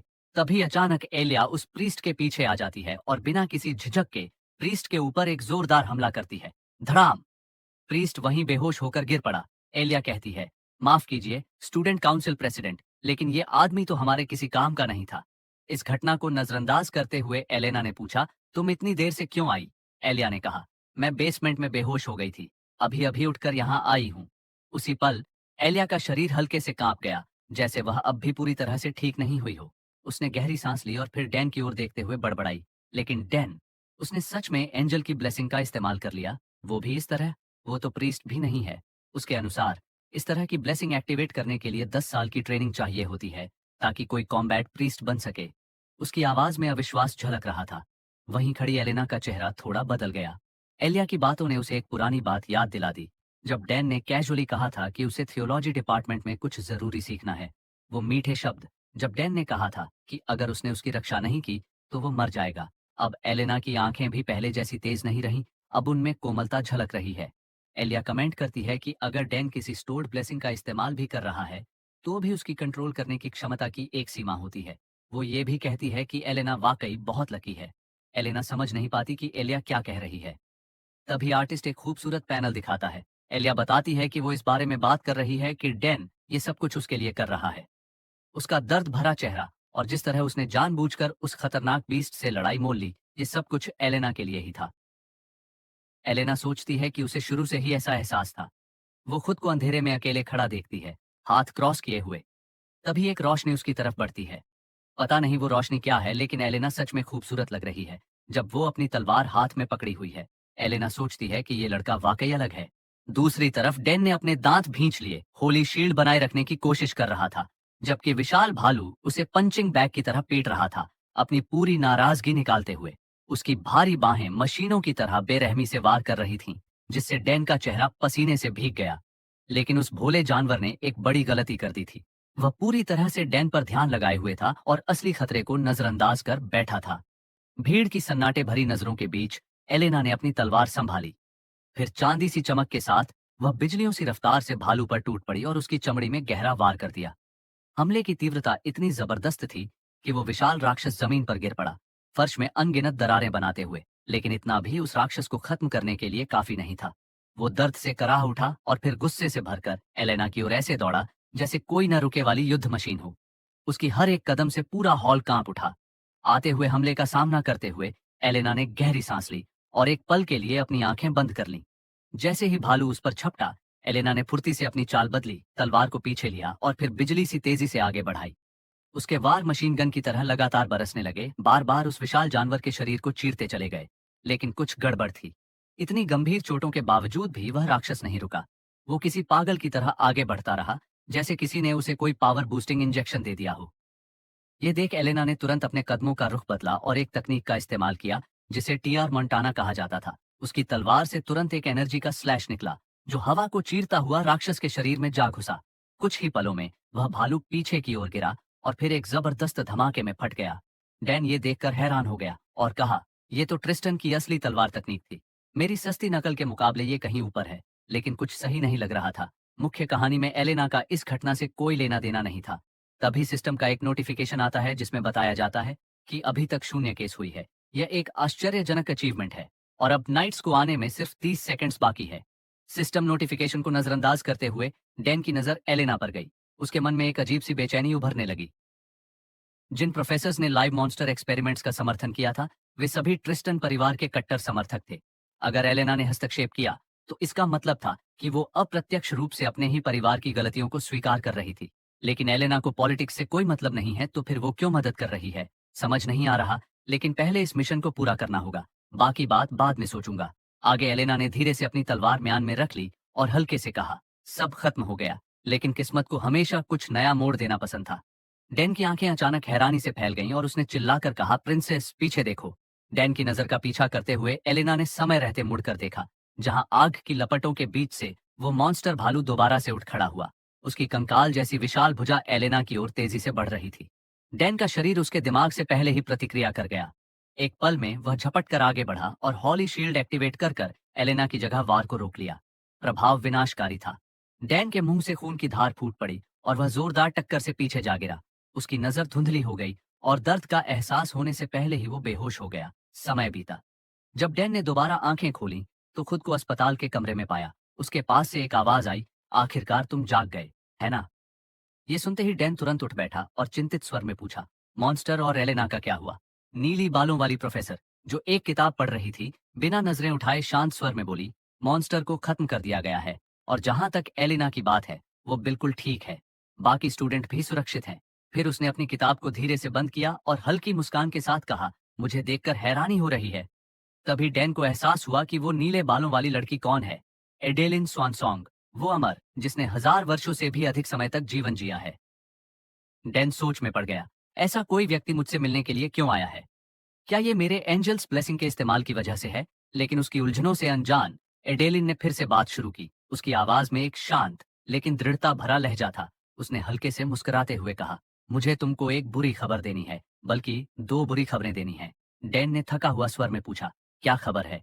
एडेलिन का चेहरा सीरियस हो गया। कमरे में हवा भारी हो गई। तुमने जितना ध्यान आकर्षित किया है, उतना कोई भी नया स्टूडेंट नहीं कर पाया। इतनी जल्दी इतनी बड़ी मुसीबत में फंसना असामान्य है। वह थोड़ा झुकी। उसकी नजरें डैन की आंखों में समा गईं। और मेरे एक्सपीरियंस से ये तो बस शुरुआत है। थोड़ा रुककर उसने और गंभीर स्वर में कहा, अब दूसरी बुरी खबर के बारे में बात करते हैं। तुम डीमंस के बारे में क्या जानते हो? पिछले एपिसोड में हमने देखा था, एडेलिन ने डैन से कहा था कि तुम डीमंस के बारे में क्या जानते हो। इस एपिसोड की शुरुआत में डैन एडेलिन की बात सुनता है, लेकिन उसका रिएक्शन अप्रत्याशित रूप से शांत रहता है, जैसे उसे इस टॉपिक का जिक्र सुनकर कोई हैरानी नहीं हुई हो। उसकी ये ठंडी प्रतिक्रिया देखकर एडेलिन हल्की मुस्कान के साथ बोली, दिलचस्प रिएक्शन डैन कैंपबेल। एकेडमी की प्रेसिडेंट खुद तुमसे ऐसा कुछ पूछ रही है और फिर भी तुम्हें कोई फर्क नहीं पड़ रहा। डैन, जो अब भी उतना ही उदासीन दिख रहा था, बोला, मुझे नहीं लगता कि मुझे ये बताना चाहिए कि मैं असल में कितना जानता हूँ। अगर मैंने ऐसा किया, तो कौन जानता है कि तुम किस तरह की योजना प्लान करने लगोगी। एडेलिन ने भौहें उठाई और उसकी बात पर हल्की सांस छोड़ते हुए कहा, तुम अभी तक क्लास असाइन नहीं हुए, है ना? लेसन अटेंड करना भी मुश्किल हो रहा है। यही परेशान कर रहा है तुम्हें? डैन ने नाराजगी में कहा, हाँ, मैं अकेला हूँ, जिसे अभी तक क्लास असाइन नहीं हुई। एडेलिन ने उसकी अनॉयंस को समझते हुए जवाब दिया, हाल की घटनाओं के चलते मैं भी काफी बिजी रही हूँ। इसके बाद उसने एक चुटकी बजाई, जिससे उनके चारों ओर एक ब्लैक एनर्जी का बैरियर बन गया, ताकि उनकी बातचीत बाहर किसी तक न पहुंचे। अब उसका लहजा और भी सीरियस हो गया। शायद तुमने अभी तक महसूस नहीं किया, लेकिन इस वक्त रूलिंग पावर्स का हमारी सोसाइटी पर पहले जैसा कंट्रोल नहीं है। उनके लिए ये एक टेरेबल टाइम है। वे किसी भी कीमत पर टैलेंटेड इंडिविजुअल्स को रिक्रूट करना चाहेंगे, भले ही उन्हें सीधा नर्क से खींचकर क्यों न लाना पड़े। डैन, जो गेमिंग एक्सपीरियंस की वजह से पॉलिटिकल मूव्स को जल्दी समझ गया था, बिना हिचकिचाए बोला, ट्राइबल अलायंसेज और होली एम्पायर का रिस्ट्रक्चरिंग और सिंहासन के उत्तराधिकारी की लड़ाई, क्या ये सब इसी वजह से नहीं हो रहा? एडेलिन ने उसकी बात पर ध्यान दिया और उसकी शार्पनेस देखकर उसकी आंखें हल्की चौड़ी हो गईं। तुम बिल्कुल सही कह रहे हो। गोल्डन ट्रायंगल भले ही बाहर से एक पीसफुल ग्रुप लगे, लेकिन इसके अंदर टैलेंट एक्विजिशन को लेकर एक ऑन आउट वॉर छिड़ी हुई है। डैन ने आगे कहा, इसी वजह से पूरा कॉन्टिनेंट इसका असर महसूस कर रहा है। जो कुछ भी मेरे साथ हुआ है, वो शायद पहले ही उनकी अटेंशन में आ चुका होगा, और फिर भी उन्होंने अब तक कोई मूव नहीं लिया। ये तब तक लॉजिकल नहीं है जब तक कोई जानबूझकर इन्फॉर्मेशन फ्लो को कंट्रोल नहीं कर रहा। एडेलिन उसकी पॉलिटिकल अवेयरनेस देखकर पहले ही इंप्रेस हो चुकी थी, लेकिन उसकी इस क्लैरिटी ने उसे और भी ज्यादा चौंका दिया। डैन ने आगे पूछा, तो इसका मतलब अगर मैंने अभी उनका ध्यान अपनी ओर खींचा, तो ये मेरे लिए बेहद डेंजरस होगा? एडेलिन का जवाब ठंडे लहजे में आया, हाँ, ये वर्ल्ड एंड हो जाएगा। जैसे ही उसके शब्दों की गूंज थमी, जमीन अचानक हिलने लगी। देखते ही देखते उनके सामने एक स्प्रॉलिंग सिटी का सीन सामने आ गया, जो पूरी तरह आग की लपटों में घिरी थी। चारों ओर घर जल रहे थे। इसके बाद एडेलिन ने एक कागज निकाला जिस पर एक अजीब और खतरनाक सिंबल बना हुआ था। क्या तुम इस सील को पहचानते हो? उसने पूछा। डैन के लिए इस मार्क को पहचानना मुश्किल नहीं था। ये प्यूरीफायर्स की सील है। प्यूरीफायर्स एक सीक्रेट कल्ट थे जो डेमोनिक गॉड्स की पूजा करते थे और उनकी एक ही मंशा थी, डेमन लॉर्ड्स को समन करके इस वर्ल्ड को तबाह करना। एलेना पर फेल्ड असैसिनेशन अटेम्प्ट और मॉन्स्टर एस्केप की घटना, दोनों के पीछे उन्हीं का हाथ होने का शक है। ये दोनों ही हाउस ट्रिस्टन पर डायरेक्ट अटैक्स थे और इस बात की कोई गारंटी नहीं कि वो तीसरी बार स्ट्राइक नहीं करेंगे, एडेलिन ने शांत लहजे में कहा। डैन, जो अब भी इस सब में उलझा हुआ था, आखिरकार सवाल पूछ बैठा, तो तुम मुझे ये सब क्यों बता रही हो? सीधा जवाब देने के बजाय एडेलिन ने एक ब्लैक कार्ड निकाला जिस पर व्हाइट मार्किंग्स थीं और उसे डैन की ओर बढ़ाया। मैं वजह नहीं बता सकती, लेकिन मुझे तुम्हें ये देना है, उसने कहा। डैन ने कार्ड लिया और उसे देखते ही पहचान गया। इंटरडायमेंशनल की, ये एक ट्रेजर था जो हर नियम को तोड़ सकता था और दूसरे वर्ल्ड्स के लिए पोर्टल्स खोलने की ताकत रखता था। एडेलिन ने कहा, इसे सेफ रखना और दिखाओ कि तुम कितना आगे जा सकते हो। अगर तुमने मुझे इम्प्रेस किया तो शायद मैं तुम्हें कुछ और गिफ्ट्स भी दूं। उसने उंगलियां चटकाई और डार्क स्पेस गायब हो गया। उनकी सराउंडिंग्स फिर से नॉर्मल हो गईं। डैन के दिमाग में अब भी ढेर सारे सवाल घूम रहे थे, लेकिन एक चीज साफ थी, ये जर्नी सिर्फ अभी शुरू हुई थी। डैन ने तुरंत एडेलिन को कहा कि वो उनकी बातचीत के बारे में किसी को कुछ नहीं बताएगा। जैसे ही एडेलिन ने चाय का कप अपने लिए भरा, उसे कुछ याद आया और उसने कैजुअली पूछा, वैसे वॉरियर कैंडिडेट और हाउस ट्रिस्टन की यंग लेडी के साथ चीजें कैसी चल रही हैं? उसके लहजे में कुछ ऐसा था जैसे उसके शब्दों के पीछे कोई छुपा हुआ मतलब हो। डैन उसे पूरी तरह समझ नहीं पाया, लेकिन इतना जरूर था कि उसका चेहरा चिढ़ और गुस्से से बिगड़ गया। डैन ने जवाब दिया, हम ठीक हैं। हालांकि उसे समझ नहीं आया कि वो ये सवाल क्यों पूछ रही थी। एडेलिन ने हल्के से हंसते हुए कहा, उम्मीद है कि तुम ऐसे ही रहोगे। डैन ने जिज्ञासा से पूछा, क्यों? क्या मुझे किसी चीज की फिक्र होनी चाहिए? एडेलिन ने एक अजीब सी खुशमिजाज स्माइल के साथ जवाब दिया। उसकी आंखें खुशी से आधी बंद हो गईं। बिल्कुल, अगर तुम ऐसा नहीं करोगे तो दुनिया फिर से खत्म हो जाएगी। डैन ने चिढ़कर कहा, फिर से? दुनिया हमेशा विनाश के कगार पर क्यों होती है? एडेलिन उसकी प्रतिक्रिया पर खुलकर हंसी। हाँ, मैं झूठ नहीं बोल रही, तुम जानते हो। वैसे भी इस पूरे प्लान का फाइनल ऑब्जेक्टिव सिर्फ तुम तीनों से ही पूरा हो सकता है। ये बात उसने अपने मन में कहा। सीन चेंज हुआ और समय तेजी से बीत गया और अब डैन अपने हाथ में ब्लैक कार्ड को घूर रहा था। उसने गहरी सांस ली और कहा, एपोकैलिप्स, इस बारे में बाद में सोचूंगा, लेकिन मैंने कभी नहीं सोचा था कि वो मुझे ऐसा कुछ देगी। ये तो वो आइटम है जो प्लेयर्स कभी नहीं पा सकते थे। कहानी के मेन स्टोरी लाइन में कुछ तो गड़बड़ थी। उसकी छाती में बेचैनी सी भर गई। इससे पहले कि वो और ज्यादा सोच पाता, पीछे से एक जानी पहचानी आवाज आई। ओह, तुम यहाँ हो। मैं तुम्हें ढूंढ रहा था, डैन। ये प्रोफेसर कॉनराड थे। डैन ने सिर घुमाकर जवाब दिया, आप मुझे ढूंढ रहे थे प्रोफेसर? पर क्यों? यह बोलते ही उसने ब्लैक कार्ड को जल्दी से अपनी पीठ के पीछे छुपा लिया। कॉनराड, जो पूरी तरह से जानता था कि डैन अपनी अनअसाइंड क्लास स्टेटस को लेकर परेशान है, इस मामले को खत्म करने आए थे। हालांकि तुम्हें अभी आधिकारिक रूप से किसी क्लास में असाइन नहीं किया गया है, लेकिन मैं तुम्हें ऐसे ही क्लास स्किप करने नहीं दे सकता। तो ये लो, एक टेम्परेरी असाइनमेंट। कल से तुम इनके साथ स्टडी करोगे। कॉनराड ने डैन की ओर एक पेपर उछाल दिया।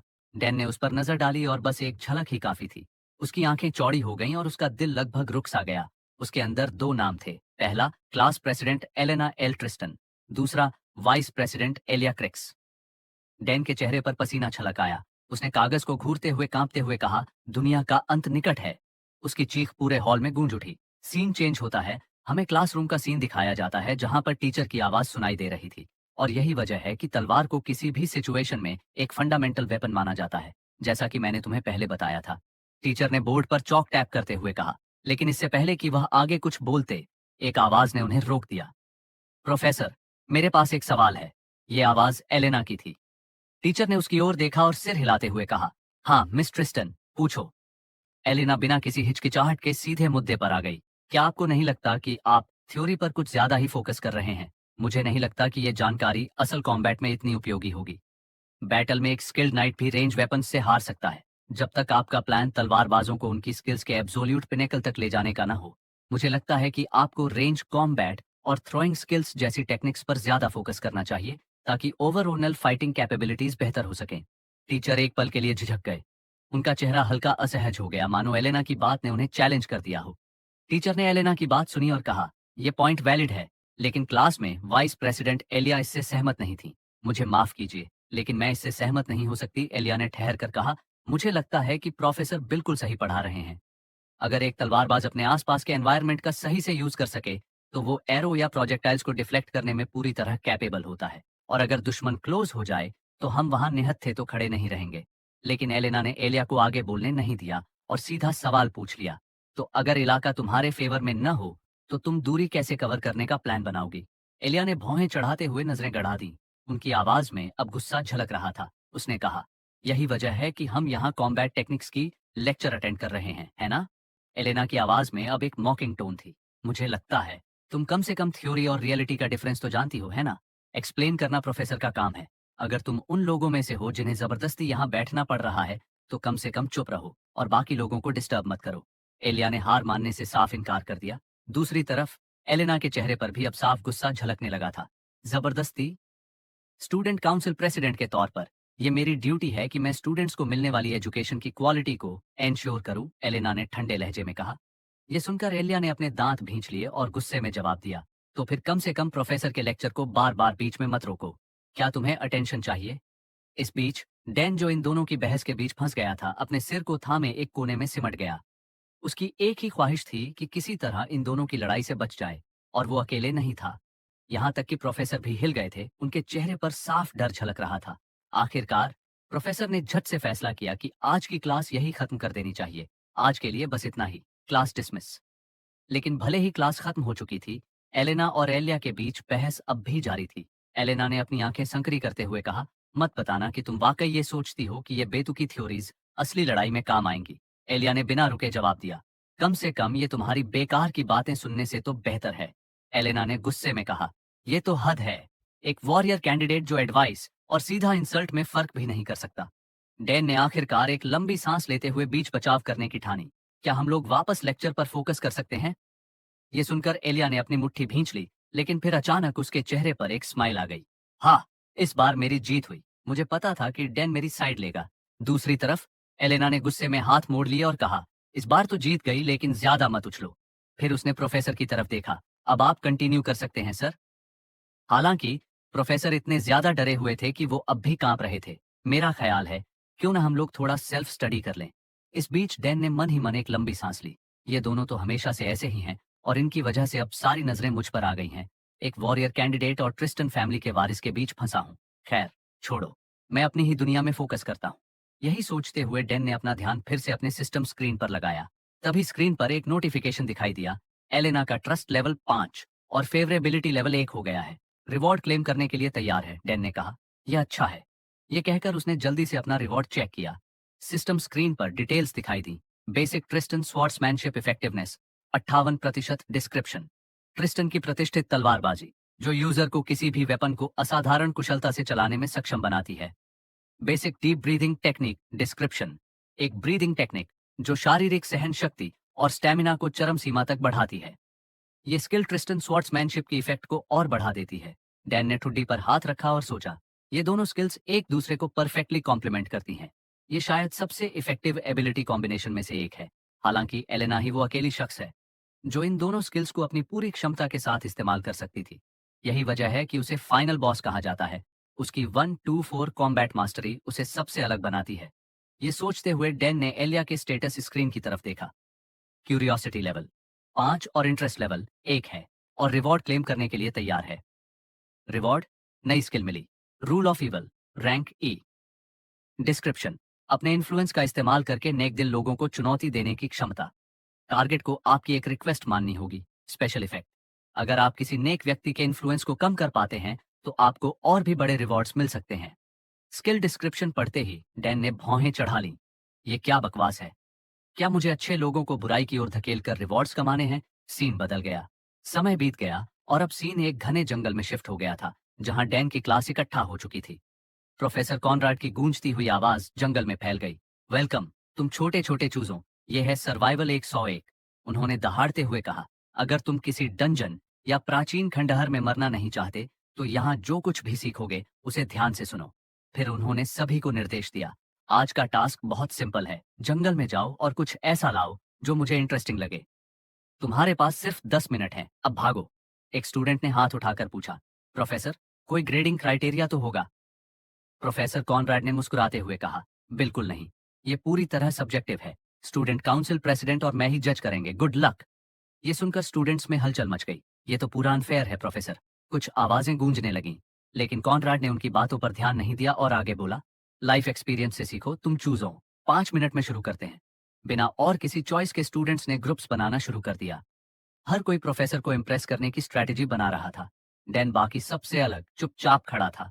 उसका दिमाग अब भी रूल ऑफ इवल स्किल पर उलझा हुआ था। अपने दोस्तों को पास रखो और दुश्मनों को और भी करीब, इसका मतलब क्या है?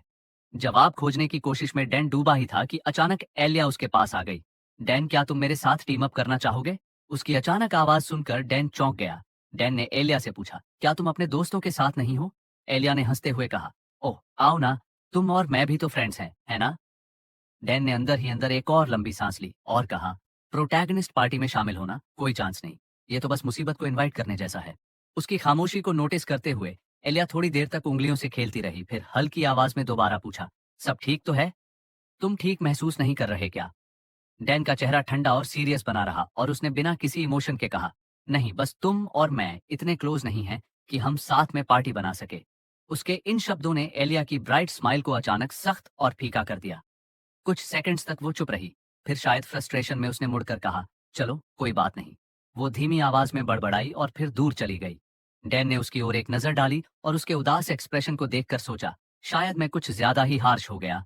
लेकिन इससे पहले कि वो और कुछ सोच पाता, एक लंबे बालों वाला स्टूडेंट उसके सामने आकर खड़ा हो गया और उसने कहा, डैन कैंपबेल, तुम्हारा उस वॉरियर कैंडिडेट के साथ क्या रिलेशन है? डैन ने ऊपर देखा और जल्दी ही उस स्टूडेंट को पहचान लिया, टैलन अर्मन। क्लास में एलिया के बाद सेकंड बेस्ट स्टूडेंट।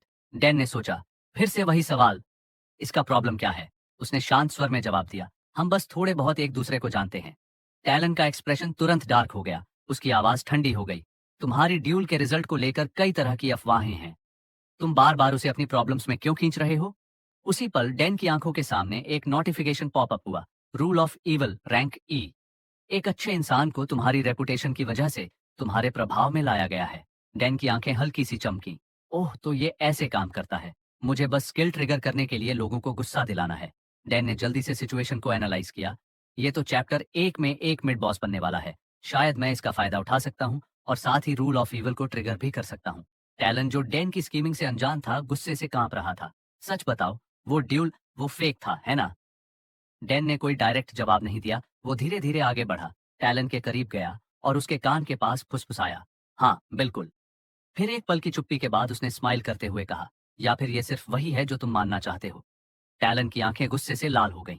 जब तुमने एलिया को एक सिंगल स्विंग में हारते हुए देखा, तभी तुम्हें हमारे बीच का गैप समझ में आया, है ना? टैलन के हाथ गुस्से से कांपने लगे। फिर जैसे उसे कुछ साबित करना हो, उसने एक चैलेंज दे डाला, ठीक है, क्यों ना हम इस असाइनमेंट पर बैट लगाएं, देखते हैं कौन ज्यादा स्कोर करता है। डैन के लिए ये एक ऐसा ऑफर था जिसे वो मना नहीं कर सकता था। डैन ने उसके चैलेंज को एक्सेप्ट कर लिया और कहा, परफेक्ट। दूसरी ओर प्रोफेसर कॉनराड के डेस्क के पास स्टूडेंट काउंसिल प्रेसिडेंट एलेना खड़ी थी। प्रोफेसर ने कुछ नोटिस किया और बोले, सुनो स्टूडेंट काउंसिल प्रेसिडेंट, मैंने तुमसे कहा था कि स्टूडेंट्स के असाइनमेंट ग्रेड करने में हेल्प करो, लेकिन तुम्हें नहीं लगता कि तुम थोड़ा लापरवाही बरत रही हो? ये सुनकर एलेना ने कहा, मैं शुरू से ही इसे सीरियसली ले रही हूँ। उसकी बेपरवाह प्रतिक्रिया से प्रोफेसर ने संदेह से आंखें संकरी कर लीं। सच में?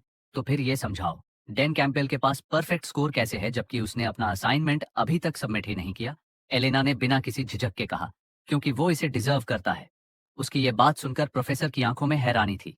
तुमने अभी क्या कहा? अब एलेना थोड़ी चिढ़ गई और गुस्से से बोली, तो तुम्हें मेरे ग्रेडिंग स्टाइल से कोई प्रॉब्लम है ना? कॉनराड ने कहा, अगर तुम मेरी जगह होती तो क्या करती? सोचो जरा। इस पर एलेना ने ठंडे लहजे में जवाब दिया, अगर ऐसा है तो क्यों ना तुम खुद उसे ऑब्जर्व करो और देखो कि उसने परफेक्ट स्कोर क्यों डिजर्व किया। मैं अभी वापस आती हूँ।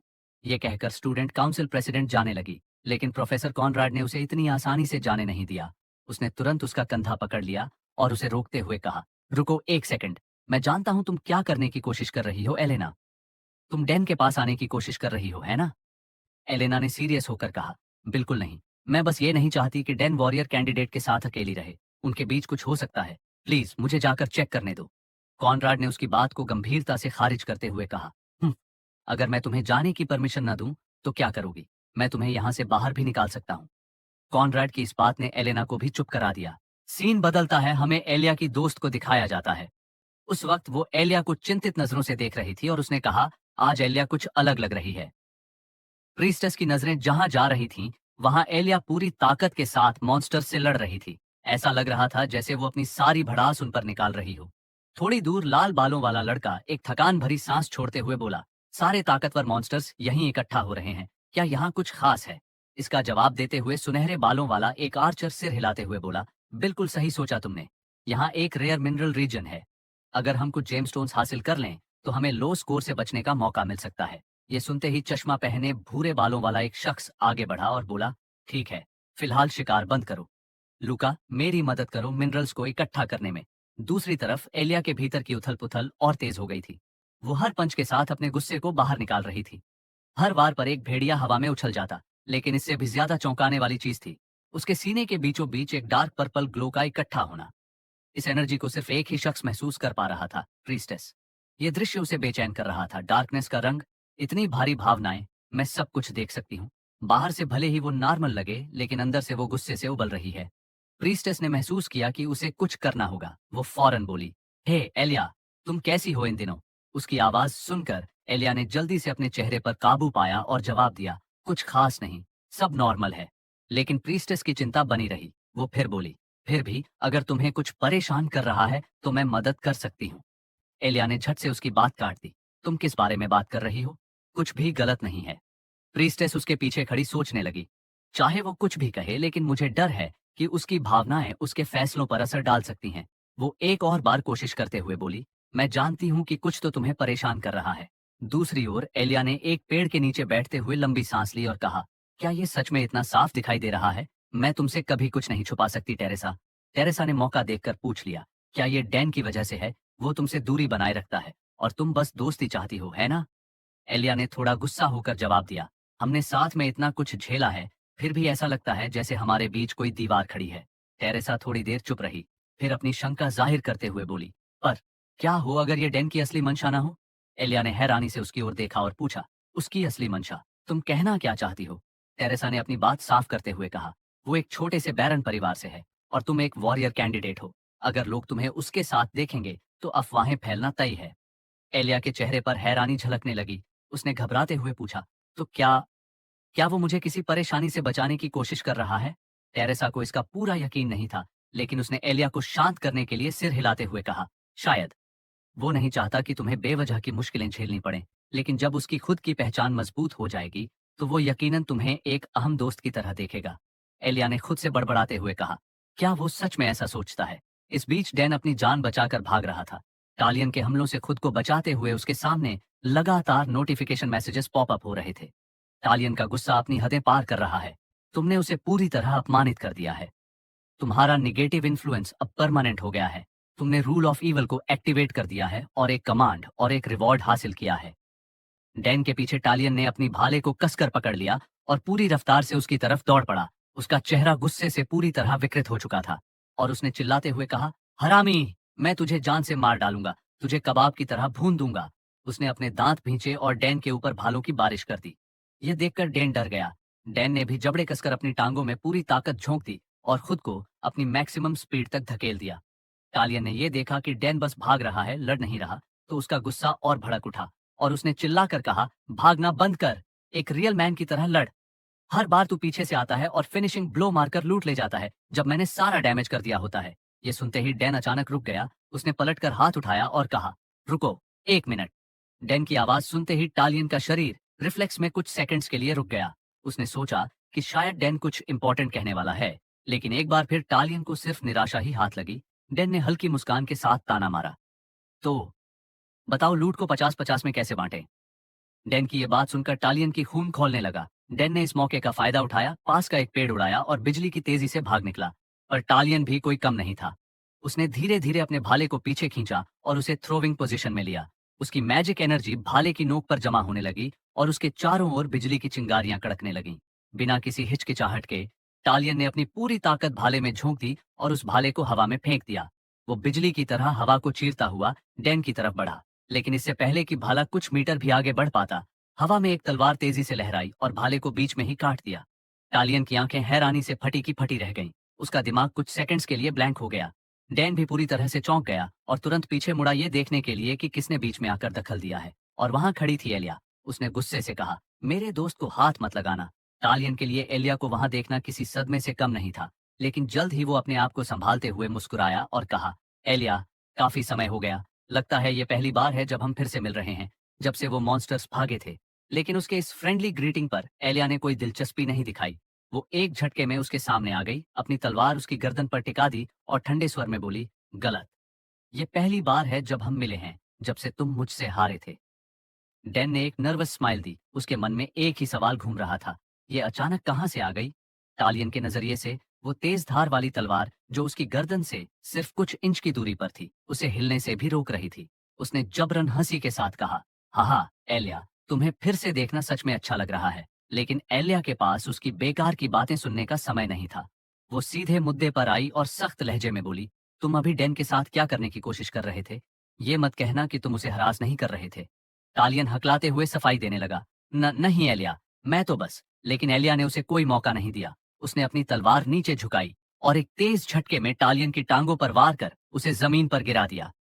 टालियन जोर से नीचे गिरा और इससे पहले कि वो कुछ कर पाता, एलिया ने उसका सीना अपने पैर से दबा दिया और तलवार सीधी उसके चेहरे की तरफ तान दी। उसकी आंखों में एक सख्त चेतावनी झलक रही थी, मुझे तुम्हारे बहाने नहीं सुनने। टालियन के चेहरे पर डर की परछाई साफ दिखाई देने लगी। उसके दिल की धड़कनें तेज हो गईं। ठीक है, मुझे समझ आ गया। लेकिन वो अब भी झिझकते हुए बोला, पर तुम उसकी इतनी तरफदारी क्यों कर रही हो? तुम्हारे जैसे स्किल्ड इंसान को। वो उसे समझाने की कोशिश कर ही रहा था कि एलिया ने उसे बीच में रोक दिया और उसने कहा, मैं किसे दोस्त बनाती हूँ, ये तुम्हारा मामला नहीं है। मुझे वो लोग सख्त नापसंद हैं जो खुद को दूसरों से बेहतर समझते हैं और फिर गुस्सा हो जाते हैं जब वही लोग उनसे आगे निकल जाते हैं। टालियन ने चिल्लाते हुए कहा, लेकिन वो हम सबको धोखा दे रहा है। एलिया ने बस सिर हिलाया और शांत लहजे में जवाब दिया, वो ऐसा इसलिए कर रहा है ताकि हमें सबक मिल सके। वो वैसा बेरहम और जालिम इंसान नहीं है जैसा तुम समझते हो। डैन ऐसा नहीं है। फिर उसकी नजरें और भी पैनी हो गईं। या फिर तुम एक बार फिर उसी तरह नॉकआउट होना चाहते हो जैसे पिछली बार हुए थे? ये सुनते ही टालियन के रोंगटे खड़े हो गए। ये याद आते ही उसका बचा खुचा कॉन्फिडेंस भी हवा हो गया। बिना एक पल गंवाए वो डैन की तरफ मुड़ा, घुटनों के बल बैठ गया और सिर झुकाकर बोला, माफ कर दो डैन, अब मैं बिना इजाजत तुम्हारे पास नहीं आऊंगा। ये देखकर एलिया ने राहत की सांस ली और अपनी तलवार म्यान में डाल ली और वहां से जाते हुए बोली, अब मिलजुल कर रहना सीखो। डैन वहीं खड़ा सोचने लगा। जैसी उम्मीद थी, वो सच में लोगों को सबक सिखाने में माहिर है। लेकिन क्या वो अब भी मुझे अपना दोस्त मानती है? शायद। फिलहाल के लिए तो हाँ। फिर उसने खुद को झटका दिया, रुको, ये सब बाद में सोचूंगा। मुझे पहले अपना असाइनमेंट जमा करना है और अपने पॉइंट्स लेने हैं। दोपहर होते होते डैन अपने कंधे पर एक भारी बैग लटकाए हुए कैंपस की ओर लौट रहा था। लेकिन जैसे ही वो प्रोफेसर कॉनराड के पास पहुंचने वाला था, टेरेसा ने अचानक उसका रास्ता रोक लिया। रुको डैन, हम पहले भी मिल चुके हैं, है ना? मैं टेरेसा हूँ। डैन ने तुरंत उसे पहचान लिया और हल्के से सिर हिलाया। हाँ, तुम एलिया की दोस्त हो, याद है? हालांकि मन ही मन उसने एक लंबी सांस ली। चाहे ओरिजिनल स्टोरी में हो या अभी, ये हमेशा लंबी बातें करती है। टेरेसा ने उसकी थकावट को नजरअंदाज करते हुए सीधा मुद्दे पर बात की। हाँ, मुझे तुमसे कुछ पूछना है। ये थोड़ा ट्रबलसम हो सकता है, लेकिन यह एलिया के बारे में है। पर इससे पहले कि वो अपनी बात पूरी कर पाती, डैन बिना रुके आगे बढ़ गया। जाते जाते उसने अपना से हाथ हिलाया और बोला, मुझे पहले अपने पॉइंट्स लेने हैं। टेरेसा बस उसे जाते हुए देखती रह गई। उसकी आंखों में हल्की चिंता साफ झलक रही थी। उसने अपने मन में कहा, डैन ने एलिया को टालियन से लड़ने दिया। आमतौर पर वो पहले बात करने की कोशिश करती है, सीधे तलवार नहीं खींचती। डैन, असल प्रॉब्लम तो तुम हो। जैसे ही डैन रिपोर्टिंग एरिया पहुंचा, उसके सामने का नजारा देखकर उसकी आंखें फटी की फटी रह गईं। जमीन में बड़ी बड़ी दरारें थीं और ठीक बीच में स्टूडेंट काउंसिल प्रेसिडेंट एलेना पड़ी हुई थी, अपने हाथ सीने पर क्रॉस करके, जैसे कोई मरी हुई मछली हो। डैन ने हैरानी से कहा, यहाँ क्या हुआ था? प्रोफेसर कॉनराड, जो पहले से ही चिढ़े हुए लग रहे थे, उन्होंने कहा, इस स्टूडेंट काउंसिल प्रेसिडेंट ने जिद पकड़ ली कि उसे जंगल में जाना है, तो मैंने कहा कि पहले मुझे डिफीट करो, उसके बाद मैं जाने दूंगा। लेकिन मैं जीत गया। उन्होंने जमीन पर पड़ी एलेना की ओर देखा और हंसते हुए कहा, पर तुम तो पहले से बेहतर हो गई हो। वैसे तुम कब तक ऐसे मरी पड़ी रहने का नाटक करने वाली हो? डैन ने अपने मन में कहा, यह स्कूल सच में पागल है। हालांकि बाहर से उसने अपना चीयरफुल एक्सप्रेशन बनाए रखा। ओह हाँ, मैं यहाँ अपने पॉइंट्स लेने आया हूँ। कॉनराड ने अपनी सोच से बाहर निकलते हुए कहा, ओह सही, हम क्लास में हैं, है ना? चलो देखते हैं। जैसे ही उन्होंने डैन का कलेक्शन देखा, उनकी आंखें हैरानी से फैल गईं। ये तुमने कैसे किया? इतनी सारी चीजें ले आई। डैन ने बस हल्की मुस्कान दी, मानो वो पूरा क्रेडिट लेने को तैयार हो। डैन ने कहा, कुछ खास नहीं, बस मैंने अपना समय लिया ताकि बेस्ट मटेरियल्स चुन सकूं। बैग में झांकते हुए कॉनराड ने चमकदार रंग बिरंगे मिनरल्स देखे, जिनकी चमक रोशनी में झिलमिला रही थी। वो संतोषजनक अंदाज में सिर हिलाते हुए बोले, इन मटेरियल्स के साथ तो परफेक्ट है, तुम पहले स्थान पर हो। फिर उन्होंने हल्की मुस्कान के साथ जोड़ा, मुझे यकीन है कि पर्सी को ये बहुत पसंद आएंगे अगर तुम उसे ये गिफ्ट कर दो। वैसे भी तुम्हारा उसके साथ एक विश का एग्रीमेंट है, तो क्यों ना इस मौके का फायदा उठाकर उसके सामने कुछ पॉइंट्स स्कोर कर लो। डैन ने जवाब दिया, ठीक है, मैं ऐसा ही करूंगा, और बैग को कसकर बांध दिया। इसी बीच टेरेसा, जो देख रही थी कि डैन ने अपनी रिपोर्ट पूरी कर ली है, धीरे धीरे उसकी तरफ बढ़ी और उसने पूछा, हे, क्या तुम फ्री हो गए? डैन कुछ कहता, इससे पहले ही प्रोफेसर कॉनराड खड़े हो गए और दोनों को बोले, ठीक है, तुम जा सकते हो, क्लास खत्म हो गई है, लेकिन टेरेसा, एलेना का ध्यान रखना। टेरेसा ने तुरंत जवाब दिया, ठीक है सर। फिर वो डैन की ओर मुड़ी और सीरियस होकर बोली, डैन, कृपया एलिया का ध्यान रखना, लेकिन उसके साथ ज्यादा अच्छे मत बनना। डैन ने भौहें उठाते हुए पूछा, तुम्हारा क्या मतलब है? टेरेसा ने कहा, जब भी वो तुम्हारे बारे में बात करती है तो ऐसा लगता है जैसे वो अपना होश खो देती है। मुझे डर है कि आगे चीजें और बिगड़ सकती हैं। ये सुनकर डैन ने जबरदस्ती एक असहज मुस्कान दे दी। तुम्हारी चिंता के लिए शुक्रिया, लेकिन अब तो मैं और भी नर्वस हो गया हूँ। डैन ने वहां से जाते हुए कहा, चिंता मत करो टेरेसा, मैं अपनी पूरी कोशिश करूंगा। टेरेसा ने यह सुनकर धीरे से कहा, बेहतर होगा कि तुम करो। अगर तुम सच में बचना चाहते हो तो ये जरूरी है। तुम भले ही ना जानते हो, लेकिन मैं जानती हूँ। अगर तुमने जरा भी गलत कदम उठाया तो एलिया शायद कोई भी हद पार कर सकती है। इस सोच के साथ टेरेसा ने मुड़कर एलनोर को हील करने के लिए अपनी मैजिक का इस्तेमाल करना शुरू कर दिया। सीन चेंज होता है, हमें मैजिक डिपार्टमेंट का सीन दिखाया जाता है, जहां डैन प्रोफेसर पर्सी से मिलने और अपनी रिक्वेस्ट करने के लिए इंतजार कर रहा था। सामने पर्सी आराम से अपनी चाय की चुस्कियां ले रही थी। उसने भौहें उठाई और पूछा, क्या तुम इतनी जल्दी अपनी एक विश यूज करना चाहते हो? डैन ने हल्की मुस्कान के साथ कहा, हाँ, मुझे मैजिक गॉडेस से कुछ चाहिए। ये सुनकर पर्सी ने और भी सवाल किया, क्या तुम और इंतजार नहीं कर सकते? डैन ने जवाब दिया कि ऐसा सिर्फ पर्सी के लिए नहीं है, बल्कि इस रिक्वेस्ट को पूरा करने के लिए उसे भी कड़ी मेहनत करनी होगी।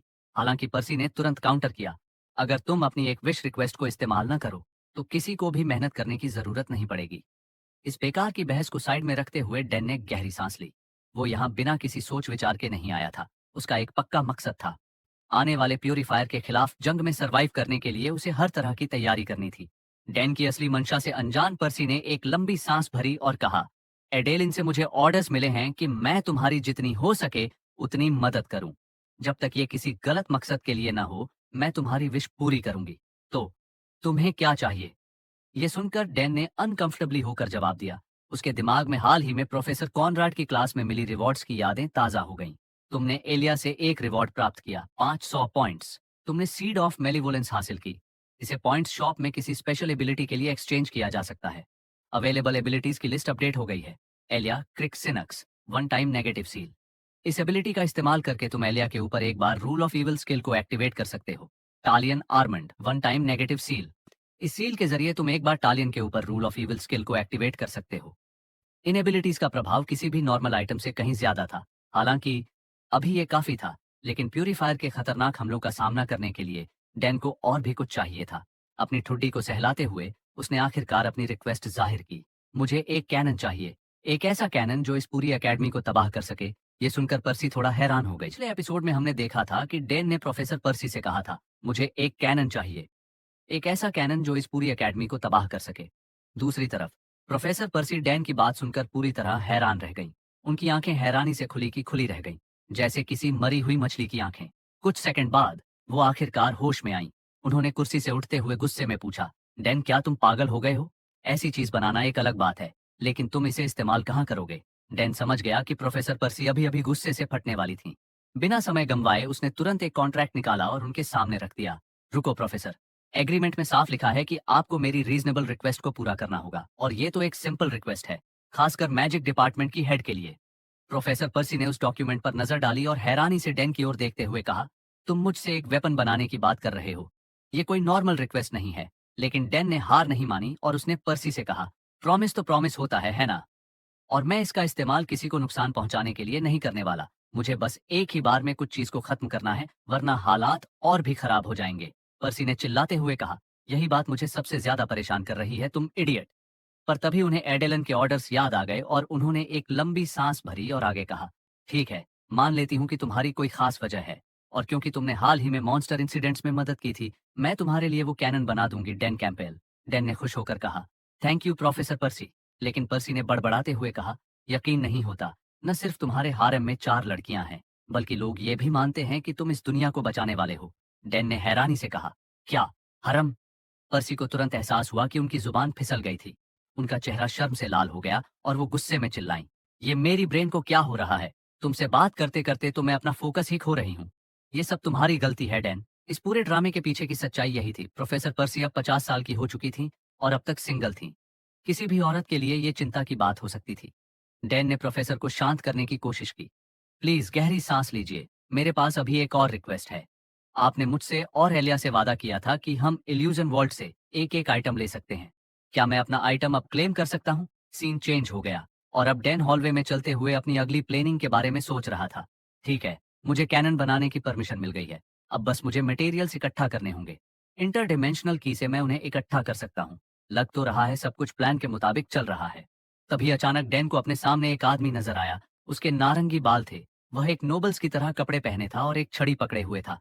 उसने अचानक डैन को आवाज दी, अरे लड़के, तुम ही डैन कैंपेल हो, है ना? उसको अपना नाम लेते सुनकर डैन ने सिर उठाया और जवाब दिया, हाँ, मैं ही हूँ। दूसरी ओर वो अनजान आदमी हल्की मुस्कान के साथ बोला, क्या इत्तेफाक है तुमसे यहाँ मिलना। मेरा नाम रिवरबैक है और मैं प्यूरिफायर्स चैरिटी फाउंडेशन का प्रतिनिधित्व करता हूँ। डैन का चेहरा तुरंत सीरियस हो गया और उसकी आंखों में चिंता की हल्की परछाई उभर आई। उसके माथे पर पसीने की एक बूंद धीमे से लुढ़क पड़ी। वो उस आदमी को तुरंत पहचान गया और उसने अपने मन में कहा, मजाक है क्या? वो फाउंडेशन तो बस मनी लॉन्ड्रिंग का कवर है। और रिवर बैक, वो इस आर्क का फाइनल बॉस है, जिसे प्यूरीफायर भी कहा जाता है। वो रैथ फायर का लीडर है। इससे बेखबर कि डैन उसकी असली पहचान पहले ही जान चुका है, रिवर बैक ने अपनी मुस्कान बरकरार रखी और एक विजिटिंग कार्ड उसकी तरफ बढ़ाया और कहा, तुम्हारे बारे में काफी अफवाहें सुनी हैं। सुना है तुमने अकेले ही एक भयंकर मॉन्स्टर को भागने से रोका था। ये किसी भी आम इंसान के बस की बात नहीं है, जब तक उसमें असाधारण साहस या अद्भुत स्किल्स न हो। मैं इससे बहुत इम्प्रेस हुआ हूँ। जब भी मैं किसी टैलेंटेड स्टूडेंट से मिलता हूँ, तो ये सोचने पर मजबूर हो जाता हूँ कि उनका भविष्य कैसा होगा। मैं सच में तुम्हारे बारे में और जानना चाहूंगा। क्या तुम किसी दिन डिनर पर मिलने के लिए फ्री हो? मैं तुमसे खुलकर बातें करना चाहूंगा। डैन को इस आर्क के मेन बॉस के साथ टाइम वेस्ट करने में कोई दिलचस्पी नहीं थी, इसलिए उसने बात जल्दी खत्म करनी चाहिए। मुझे लगता है हम जितना बात करने वाले थे कर चुके हैं। इतना कहने के बाद डैन ने अपने दिमाग में हालात को प्रोसेस करना शुरू किया। ये तो बिल्कुल ओरिजिनल स्टोरी लाइन जैसा है। ये आदमी असल में एलिया के पास जाने वाला था और उसे तंग करने वाला था, लेकिन वो मुझसे क्यों मिल रहा है? कहीं ये डैम सिस्टम मुझे मेन कैरेक्टर तो नहीं समझता? नहीं, ऐसा नहीं हो सकता। जितना ज्यादा वो सोचता गया, उतना ही कंफ्यूज होता गया। आखिरकार उसने अपना सिर खुजलाया और बड़बड़ाया, इसके बारे में बाद में सोचूंगा। दूसरी तरफ रिवरबैक ने इसे सहमति समझ लिया और मुस्कुराते हुए कहा, ठीक है, तो 3 दिन बाद ट्वाइलाइट आई पर मिलते हैं। मैं तुम्हारा इंतजार करूंगा। उस आदमी की बात पर डैन ने मन ही मन उसके पूरे खानदान को कोस डाला। अरे, मैंने कहा कि मैं सोचूंगा, ये क्या बकवास है?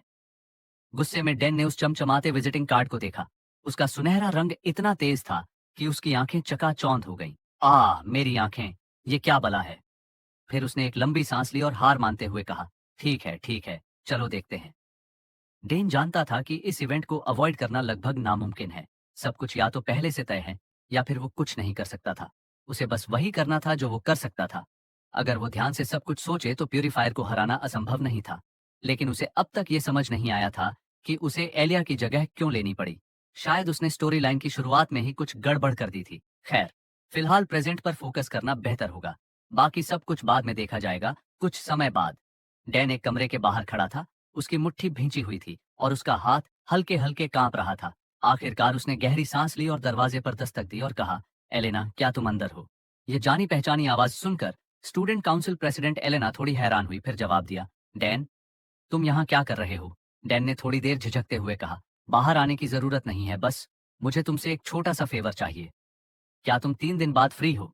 कमरे के अंदर एलेना की असिस्टेंट भी थी, जो जोर जोर से शिकायत कर रही थी, प्रेसिडेंट, आपने किताबें समय पर वापस नहीं की। आपने तो एक भी किताब पढ़ी नहीं है, वो तो बस धूल ही जमा रही है। क्या आपने इन्हें सिर्फ कवर एडमायर करने के लिए उधार लिया था और अब लेट फीस भरने का झंझट भी मेरा होगा? इससे पहले कि वो अपनी शिकायतें जारी रख पाती, एलेना ने बस एक उंगली उठाई और उस लड़की के होठों पर रख दिया। उसे चुप करा दिया। वहीं बाहर डैन को इस सब की कोई खबर नहीं थी। वो अपनी बात जारी रखते हुए बोला, प्रेसिडेंट, मैं चाहता हूं कि उस दिन आप मेरे साथ कुछ समय बिताएं। एलेना ने पूछा, मेरे साथ? सिर्फ हम दोनों? डैन ने सिर हिलाया। हाँ बिल्कुल। एलेना ने पूछा, लेकिन हमें कहाँ पर मिलना है? डैन ने कहा, ट्वाइलाइट आई। क्या तुमने इसके बारे में सुना है? डैन ने वो जगह बताई जो रिवरबैक ने चुनी थी, लेकिन ये सुनते ही एलेना की असिस्टेंट की आंखें हैरानी से फैल गईं। रुको, वो तो एक फेमस डेटिंग स्पॉट है। इससे पहले कि वो और कुछ कह पाती, एलेना ने शांति से उसकी ओर देखा, उसे हल्के से एक तरफ किया और फिर वापस डैन की ओर मुड़ी और कहा, मैं जानती हूं उस जगह को, लेकिन तुम चाहते क्यों हो कि मैं तुम्हारे साथ वहां चलूं? डैन थोड़ी देर चुप रहा, फिर धीरे से बोला, मैं उस दिन सब कुछ समझा दूंगा। सीन बदलता है, हमें एलिया की बचपन की यादें दिखाई जाती हैं। उस समय छोटी एलिया फूलों से ढकी पहाड़ी पर घुटनों में सिर छुपाए बैठी थी। तभी पीछे से एक आवाज आई, हे एलिया, तुम यहाँ हो। एलिया ने मुंह फेर कर बस बुदबुदाया, चुप रहो। लेकिन वो आवाज दोबारा आई, अरे, मैंने माफी मांग ली ना, अब मैं तुम्हें और तंग नहीं करूंगा, पक्का। ये सुनते ही एलिया ने अचानक मुड़कर देखा। उसकी आंखें गुस्से और आंसुओं से लाल हो रही थीं। झूठ है, तुम्हें लगता है मुझे पहाड़ी से धक्का देना कोई मजाक था? एलिया का आरोप सुनकर लड़के ने अपने सिर पर हाथ फेरते हुए कहा, अगली बार मैं पक्का ध्यान रखूंगा कि तुम पहले से जमीन पर हो, तब हमला करूंगा। एलिया ने गुस्से में चिल्लाते हुए कहा, मुझे तंग करना बंद करो। लेकिन उसका भाई बस हंस दिया, जैसे कुछ हुआ ही ना हो। हा हा, अरे, मैं तो बस तुम्हें स्ट्रांग बना रहा हूं। मैं नहीं चाहता कि मेरी छोटी बहन को कोई और हरा सके। उसने एक पेपर बैग में से कुछ कुकीज निकाली और एलिया की ओर बढ़ाते हुए कहा, लो, मैं ये कुकीज बैरन के एस्टेट से लेकर आया हूँ। एलिया ने नाराजगी भरे लहजे में कहा, मुझे नहीं चाहिए। लेकिन उसने बैग झटपट छीन लिया और कहा, तुमने ये चुराई है ना? लड़के ने जवाब दिया, अरे, चुराना मत कहो, मैंने बस जो बची हुई थी वही ली है। फिर वो उसके पास बैठा और उत्साहित होकर बोला, बैरन की वजह से मुझे नाइट अप्रेंटिस की पोस्ट मिलेगी। मैं बैटलफील्ड पर जाऊंगा, नई चीजें देखूंगा, दुनिया घूमूंगा। और कौन जाने, शायद एक दिन मुझे गार्डियन का टाइटल भी मिल जाए। एलिया ने कुकी का एक टुकड़ा तोड़ा और उसे खाते हुए बोली, हाँ, सपना देखते रहो। जो इंसान दिन भर अपनी छोटी बहन को परेशान करता है, वो कभी गार्डियन नहीं बन सकता। उसने धीरे से जवाब दिया, अरे कौन जानता है, लोग हमेशा वैसे नहीं रहते जैसे वे अभी हैं। उसके शब्दों में एक अजीब सी गंभीरता थी। एक पल की खामोशी के बाद, जैसे कोई बेचैनी महसूस कर रही हो, एलिया ने पूछा, अगर तुम लड़ाई में गए तो क्या तुम मर जाओगे? उसका भाई हल्के से हंसा, अगर मेरी किस्मत खराब रही तो शायद, लेकिन मैं काफी स्किल्ड हूं, इसलिए मुझे ऐसा नहीं लगता। एलिया एक सेकंड के लिए रुकी, फिर न जाने गुस्से में या किसी और वजह से झुंझला कर बोली, उम्मीद है तुम अनलकी हो और वहीं मर जाओ। जाओ, निकलो यहां से। तुम हमेशा मुझे चिढ़ाते रहते हो, मुझसे लड़ते हो, मॉम और डैड की कभी नहीं सुनते। तुम्हें तो बस अपनी स्टूपिड तलवार से खेलना पसंद है। मुझे सच में लगता है कि मौत तुम्हारा इंतजार कर रही है, सर कैल्विन। उसकी इन कठोर बातों का जवाब उसका भाई सिर्फ एक हल्की मुस्कान के साथ देता है और फिर दृढ़ता से कहता है, अगर मैं गार्डियन बना तो हमेशा तुम्हारी रक्षा करूंगा। सीन चेंज होता है, हमें प्रेजेंट समय का सीन दिखाया जाता है। एलिया अपने कमरे में गहरी नींद में थी जब किसी ने उसका नाम पुकारा, जिससे उसकी नींद खुल गई। हल्की झपकी की हालत में उसने दरवाजा खोला और पूछा, कौन है? बाहर डैन खड़ा था, जो सिर खुजला रहा था और अजीब सा महसूस कर रहा था। उसने एलिया से कहा, सॉरी, मैं कंट्री साइड से हूँ, तो यहाँ की हर चीज के साथ एडजस्ट करना थोड़ा मुश्किल हो रहा है। और उस दिन मैंने जो कहा कि हम फ्रेंड्स नहीं हैं, उसके लिए भी सॉरी। उसने अपने हाथ में पकड़ा बैग दिखाते हुए कहा, मैं किचन से कुछ कुकीज लाया हूँ, ये सच में टेस्टी है। एलिया कुछ सेकंड के लिए चुप रही, फिर बिना कुछ कहे बैग झपट लिया और कंधे उचकाते हुए बोली, सॉरी बोलना कूल नहीं है, हम पहले से ही फ्रेंड्स हैं, अब जाओ, जाकर सो जाओ। जैसे ही उसने दरवाजा बंद करने की कोशिश की, डैन ने जल्दी से कहा, रुको, मुझे तुम्हारी हेल्प चाहिए। क्या तुम मेरे साथ चल सकती हो? ये अर्जेंट है। उसका चेहरा एक्साइटमेंट से भरा था और एलिया उसकी एक्सप्रेशन देखकर थोड़ा झिझकी। उसने मन ही मन सोचा, ये लड़का पागल है क्या? इस एपिसोड के शुरुआत में हमें स्टूडेंट काउंसिल प्रेसिडेंट एलेना दिखाई जाती है। इस समय एलेना पेपर वर्क में डूबी हुई थी, जबकि उसकी डेडिकेटेड असिस्टेंट लगातार बड़बड़ाती जा रही थी। हमने सारे टीचिंग मटेरियल्स प्रोसेस कर लिए हैं। मैं क्लब फीस को भी डबल चेक करूंगी। अब बस ट्रांसफर स्टूडेंट्स का मामला बचा है। मैंने सुना है कि ट्राइबल अलायंस से कुछ स्टूडेंट्स आ रहे हैं। वो एक रिलीजियस ऑर्डर से थी, जो युद्ध के बाद खत्म हो गया। जाहिर है, वो किसी ट्राइबल लीडर की बेटी है। अब ये लोग अपने ही देश से बेदखल कर दिए गए हैं और एग्जाइल का जीवन जी रहे हैं। वो अपनी पूरी टीम के साथ आएगी, लेकिन सच तो ये है कि उसका पूरा परिवार यहाँ शरण मांग रहा है। उसका नाम लेलू गरुड़ा है। क्या तुमने उसके बारे में सुना है? लोग कहते हैं कि वो काफी फेमस है। एलेना ने बोरिंग एक्सप्रेशन के साथ जवाब दिया, शायद। उसके चेहरे से ये समझ पाना मुश्किल था कि वो सच में जानती थी या बस यूं ही जवाब दे रही थी। असिस्टेंट ने ध्यान न देते हुए बात जारी रखी, और अगले सेमेस्टर में एक सेंटेंस भी होली एम्पायर से आ रही है, वो खुद यहाँ ये आ रही है। एलेना ने हल्का सा भौहें चढ़ाईं। अब ये बात वाकई ध्यान देने लायक थी। उसकी असिस्टेंट ने आगे कहा जा रहा है कि वो पूरी एम्बेसी के साथ सफर कर रही है। लेकिन जिस तरह चीजें हो रही हैं, उससे लगता है कि हेडमास्टर ने पर्दे के पीछे से अपनी ताकत का इस्तेमाल किया है। एलेना ने कहा, एकेडमी में 2 हाई प्रोफाइल लोगों का अचानक आना, कुछ तो गड़बड़ है। एलेना ने आगे सोचा, इस एकेडमी में कुछ न कुछ साजिश रची जा रही है। उसके असिस्टेंट ने यह सुनकर कैजुअली कहा, यही तो यहाँ हमेशा होता है प्रेसिडेंट। एलेना ने धीरे से जवाब दिया, हाँ, सही कहा तुमने। ऐसा लगता है जैसे हर समस्या का आखिरी पड़ाव यही एकेडमी होती है। एलेना को इतना परेशान देखकर उसकी असिस्टेंट ने आखिर पूछ ही लिया, आप इतनी चिंता क्यों कर रही हैं? ऐसा तो नहीं है कि ये सब आपके लिए नया है। एलेना ने बस एक लंबी सांस भरी और जवाब दिया, वेल, आज मेरा मूड खराब है। सीन शिफ्ट होता है। इस वक्त डेन और एलिया दोनों जमीन पर लेटे हुए थे और नाइट स्काई को देख रहे थे। डैन ने स्टार्स को देखते हुए हैरानी से कहा, क्या तुम यकीन कर सकते हो कि इस स्कूल में एक असली ऑब्जर्वेशन डेक है? डैन की बात सुनकर एलिया थोड़ी अनकंफर्टेबल हो गई। उसने उसकी तरफ देखा और पूछा, क्या सच में हमें अभी ये सब करना जरूरी है? डैन ने बिना हिले डुले शांत स्वर में जवाब दिया, मेरे पास कोई चॉइस नहीं है। ये सब कुछ सही तरीके से लाइन अप करने का एकमात्र तरीका है। ठीक है, बस थोड़ा वेट करो। डैन ने यह कहते हुए अपने हाथ में पकड़े कंट्रोल पैनल को डबल चेक किया। इस वक्त दोनों एक ऐसी चीज में बैठे थे जो दिखने में किसी कैटापल्ट जैसी लग रही थी, और सच में वो एक कैटापल्ट ही थी। डैन ने सोचा, इस कैटापल्ट को मैंने विजन वेयर हाउस में पाया है। इससे हम वहां तक पहुंच सकते हैं, भले ही वो जगह हाई लेवल प्लेयर्स के लिए रिजर्व ही क्यों ना हो। मेरे पास हेडमास्टर का सीक्रेट पास है। फिर बिना कोई हिचकिचाहट के डैन ने बटन दबा दिया। कैटापल्ट ने दोनों को हवा में उछाल दिया। एलिया डर के मारे जोर से चीखने लगी, लेकिन इससे पहले कि वो और ज्यादा पैनिक करती, डैन ने एलिया से कहा, एलिया फोकस करो, अपनी आंखें खोलो।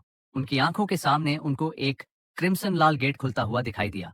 डैन ने अपनी जेब से एक ब्लैक कार्ड निकाला जो उसे एडलिन ने दिया था। यही वो लोकेशन है फेशियल लिंकेज गेट की। हम बस अंदर कदम रखने ही वाले हैं। डरो मत एलिया।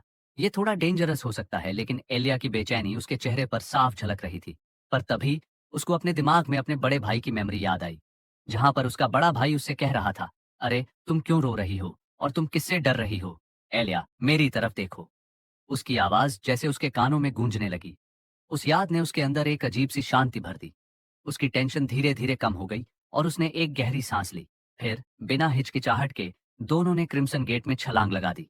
उस गेट के अंदर स्पेस के भीतर एक डार्क पर्पल स्काई फैली हुई थी, जिसमें विशाल पत्थर के टुकड़े बिना किसी दिशा के तैर रहे थे। डैन और एलिया खुद को ऐसे ही एक तैरते हुए रॉक पर खड़ा पाए। डैन ने वार्निंग देते हुए कहा, हमारे पास ज्यादा टाइम नहीं है। ये इंटर डायनास्टिक स्पेस है, कुछ भी मत छूना। कुछ चीजें बहुत डेंजरस हो सकती हैं। फिर बिना कुछ कहे डैन ने अचानक उस रॉक से छलांग लगा दी।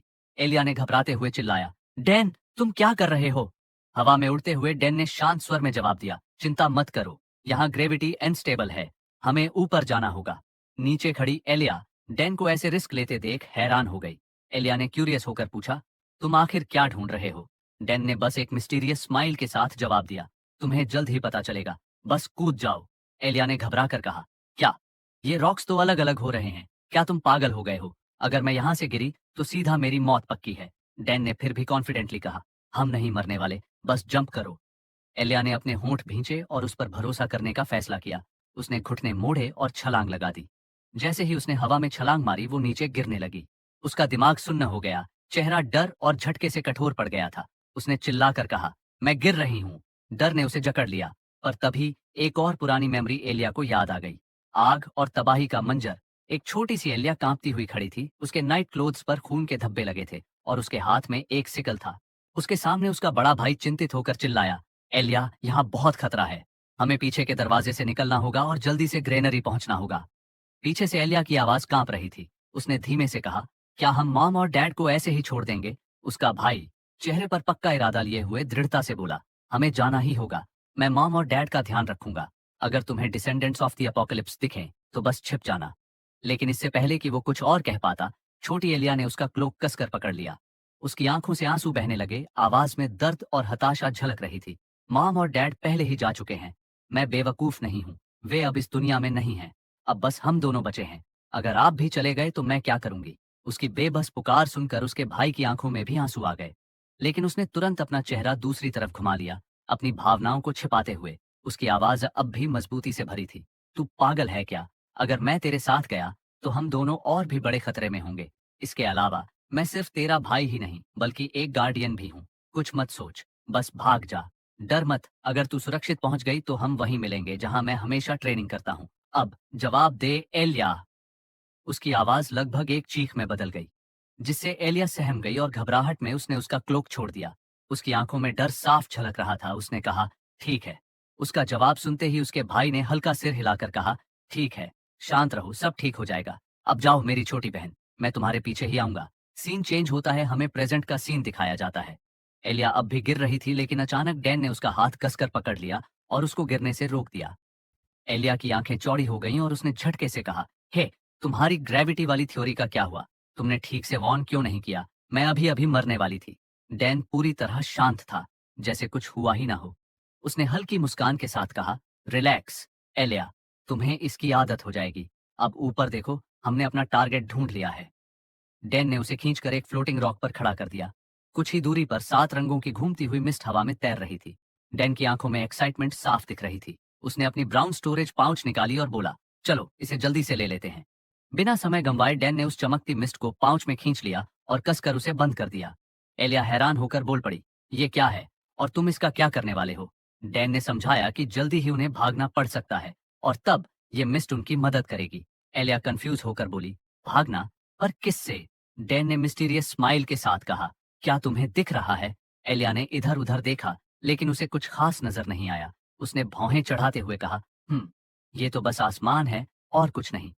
जैसे ही उसने ये कहा, पूरा आसमान अचानक काला हो गया। बिना किसी चेतावनी के अंधेरे में से विशाल, रेजर शार्प दांतों का एक विशाल मुंह प्रकट हुआ, जो उन दोनों के सामने मंडरा रहा था। एलिया डर से जमी हुई खड़ी रही, उसका शरीर हिलने से इनकार कर रहा था। डैन के माथे पर पसीना छलक आया, लेकिन उसने अपनी आवाज को काबू में रखते हुए कहा, यह इंटरडायमेंशनल रिफ्ट का एक क्रिएचर है। अब हमें सच में निकलना होगा। दूर से वे आखिरकार उस बीस्ट की पूरी आकृति देख सकते थे। ये किसी विशाल व्हेल जैसी दिखती थी, लेकिन इसकी आंखें खून सी लाल थीं और इसके जबड़े बेतहाशा शार्प दांतों से भरे हुए थे। डैन को एहसास हुआ कि अगर वे एक सेकंड भी रुके तो वे इस मॉन्स्टर का अगला निवाला बन जाएंगे। उसने तेजी से कहा, हमें जो कुछ भी ये बाहर निकाल रहा है उसे इकट्ठा करना होगा। क्या? ऐसे? एलिया ने चिल्लाते हुए पांच खोली और उस मॉन्स्टर से निकलती अजीब सी फ्यूम्स को कैद करने की कोशिश की। लेकिन इतनी ताकतवर एनर्जी को समेटते हुए उसका चेहरा तकलीफ में सिकुड़ गया। उसने चिल्लाकर कहा, यह बर्दाश्त से बाहर है। बिना देरी किए डैन ने उसका हाथ पकड़ लिया और भागने लगा। उनके पीछे वो विशाल मॉन्स्टर अपने जबड़े चौड़े कर चुका था, मानो उन्हें एक ही बार में निगलने के लिए तैयार हो। लेकिन ठीक उसी पल, जब उसके खतरनाक दांत बंद होने वाले थे, डैन और एलिया ने स्पेस टाइम पोर्टल में छलांग लगा दी। वे बैंगनी आसमान को पीछे छोड़ते हुए सुरक्षित जमीन पर आ गिरे। मौत को करीब से महसूस करने के बाद डैन पसीने से नहा गया। डैन ने राहत की सांस लेते हुए कहा, जैसा मैंने कैलकुलेट किया था, कार्ड के इफेक्ट की ड्यूरेशन के हिसाब से सब परफेक्टली काम किया। फिर एलिया की तरफ मुड़कर पूछा, हे एलिया, क्या तुम ठीक हो? कहीं चोट तो नहीं लगी? एलिया ने तुरंत जवाब नहीं दिया। इसके बजाय उसने झटके से अपना हाथ डैन की पकड़ से छुड़ा लिया। उसकी आंखों में गुस्सा भड़क रहा था। मत बताना कि तुमने ये सब पहले से प्लान कर रखा था, यहाँ तक कि हमारा एस्केप भी। डैन ने गर्व से मुस्कुराते हुए कहा, बिल्कुल, सब कुछ मेरे प्लान के मुताबिक हुआ। Early farming for the ghost of Gregory strategy. ये तो मेरे जैसे पुराने प्लेयर के लिए एक मामूली टैक्टिक है, लेकिन एलिया के लिए डैन की वो स्माइल और भी ज्यादा गुस्सा भड़काने वाली थी। एलिया ने डैन से कहा, तुमने मुझे पहले क्यों नहीं बताया कि हम इंटरडायमेंशनल रिफ्ट में जाने वाले हैं? डैन एक पल के लिए रुका, फिर कैजुअली बोला, क्योंकि मुझे लगा तुम मना कर दोगी अगर मैं तुम्हें पहले बता देता तो। एलिया ने दांत पीसते हुए कहा, तुमने सही सोचा। फिर उसने पाउच को जमीन पर पटक दिया। ये लो, मैंने इसे पहले ही बांध दिया था। यकीन नहीं होता तुमने मुझे सिर्फ इस काम के लिए उठाया। इतना कहकर वो गुस्से में अपने कमरे की तरफ बढ़ गई, बिना एक बार भी पीछे देखे। डैन एलिया को जाते हुए देखता रहा। एलिया के लिए उसके मन में एक अजीब सा बोझ महसूस हुआ। कुछ पल बाद उसने धीरे से कहा, थैंक्स और सॉरी पहले न बताने के लिए। लेकिन जैसे ही उसने ये कहा, अचानक उसके सामने एक नोटिफिकेशन पॉपअप हुआ। एलिया की फेवरेबिलिटी तेजी से बढ़ी है। इंटरेस्ट लेवल लेवल 4 हो चुका है। डैन का चेहरा एकदम ब्लैंक हो गया। रुको, मैंने तो सोचा था कि ये सब करने के बाद उसकी फेवरेबिलिटी गिर जाएगी, लेकिन ये तो सीधे आसमान छू रही है। ये क्या चल रहा है? डैन वहीं खड़ा कंफ्यूजन में डूबा हुआ था। उधर एलिया भी अपने ख्यालों में डूबी हुई थी। जब डैन ने उसका हाथ पकड़ा था और उसे उस खतरनाक मॉन्स्टर के जबड़ों से बचाया, तो उसके दिल की धड़कन एक पल के लिए थम सी गई थी। उसे डैन के साथ बिताया अपना पूरा समय बहुत पसंद आया था, टाइम स्किप होता है और सीन शिफ्ट होता है हेड मिस्ट्रेस एडलिन की लोकेशन पर। उन्होंने अभी अभी अपना वर्कआउट खत्म किया था। पसीने से उनका शरीर चमक रहा था। अपने बालों को ऊपर बांधते हुए उन्होंने सामने खड़े व्यक्ति से कैजुअली पूछा, क्या ये वही है जो मैं सोच रही हूँ? उनकी बात सुनकर सामने खड़े व्यक्ति ने जवाब दिया, मुझे नहीं पता कि आप क्या सोच रही हैं, लेकिन ये एक स्पिरिचुअल एंटिटी है। एडलिन की तेज नजरें तुरंत ही कुछ पकड़ लेती हैं। तो इसका मतलब तुमने उसे पहले ही इंटरडायमेंशनल रेल्म के अंदर यूज कर लिया है ना? डैन ने उस ब्लैक कार्ड को दिखाया और कंफर्म करते हुए कहा, बिल्कुल, लेकिन इसी वजह से तो आपने मुझे ये दिया था, है ना? एडलिन ने हल्की सी शिकायत भरे लहजे में कहा, मुझे नहीं लगा था कि तुम इसे इतनी जल्दी यूज कर लोगे। और वैसे तुम्हारे बालों को क्या हुआ? सामने डैन खड़ा था, पूरा बिखरा हुआ। उसका आमतौर पर साफ सुथरा बाल अब उलझा हुआ था और उसकी आंखें अजीब सी लग रही थीं। हार मानने वाले टोन में उसने कहा, ओह हाँ, प्रोफेसर पर्सी के लाइटनिंग स्पेल ने मुझे हिट कर दिया। मैं बस प्रोफेसर को इस स्पिरिचुअल एंटिटी को डिलीवर करने जा रहा था जब एडलिन ने उसे बीच में ही रोक दिया, जैसे वो पहले ही सब कुछ समझ चुकी हो। अच्छा, पर्सी घबरा गई होगी। वो एक ब्रिलियंट विच है, लेकिन जरा ज्यादा डरपोक भी है। उस टॉपिक को साइड में रखते हुए डैन ने कैजुअली पूछा, तो क्या ये तुम्हारी एक्सपेक्टेशन के हिसाब से ठीक है, हेड मिस्ट्रेस एडलिन? तुमने कहा था कि अगर मैंने तुम्हें इम्प्रेस कर दिया तो मुझे एक एक्स्ट्रा रिवॉर्ड मिलेगा, है ना? एडलिन ने कंधे उचकाते हुए कहा, अगर मुझे बस यही चाहिए होता तो बाकी मैजिक टावर्स इसे सोने के ढेर से खरीद सकते थे। तो नहीं, तुम ज्यादा उम्मीद मत पालो। डैन जानता था कि उसे इतनी आसानी से मनाया नहीं जा सकता। बिना टाइम वेस्ट किए उसने सीधे पॉइंट पर बात शुरू कर दी। वैसे भी ये रिवॉर्ड के बारे में नहीं है। असल में मुझे तुमसे एक फेवर चाहिए। क्योंकि स्पिरिचुअल एंटिटीज महान हस्तियों की लिंगरिंग कॉन्शियसनेस होती है, तो क्या तुम इसे मेरे आर्टिफैक्ट में ट्रांसफर कर सकती हो? डैन की रिक्वेस्ट सुनकर एडलिन चौंक गई, लेकिन थोड़ा इंप्रेस भी हुई। अगर हम ऐसा करते हैं तो इसके अंदर की कॉन्शियसनेस धीरे धीरे जागेगी और समय के साथ और भी पावरफुल हो जाएगी। ये तो काफी स्ट्रैटेजिक और इंटरेस्टिंग चॉइस है, डैन। तो बताओ, तुम इसे किस आर्टिफैक्ट में ट्रांसफर करना चाहते हो? डैन ने जवाब देना शुरू ही किया था, अरे वो आइटम तो। लेकिन एडलिन ने उसे फिर से बीच में रोक दिया।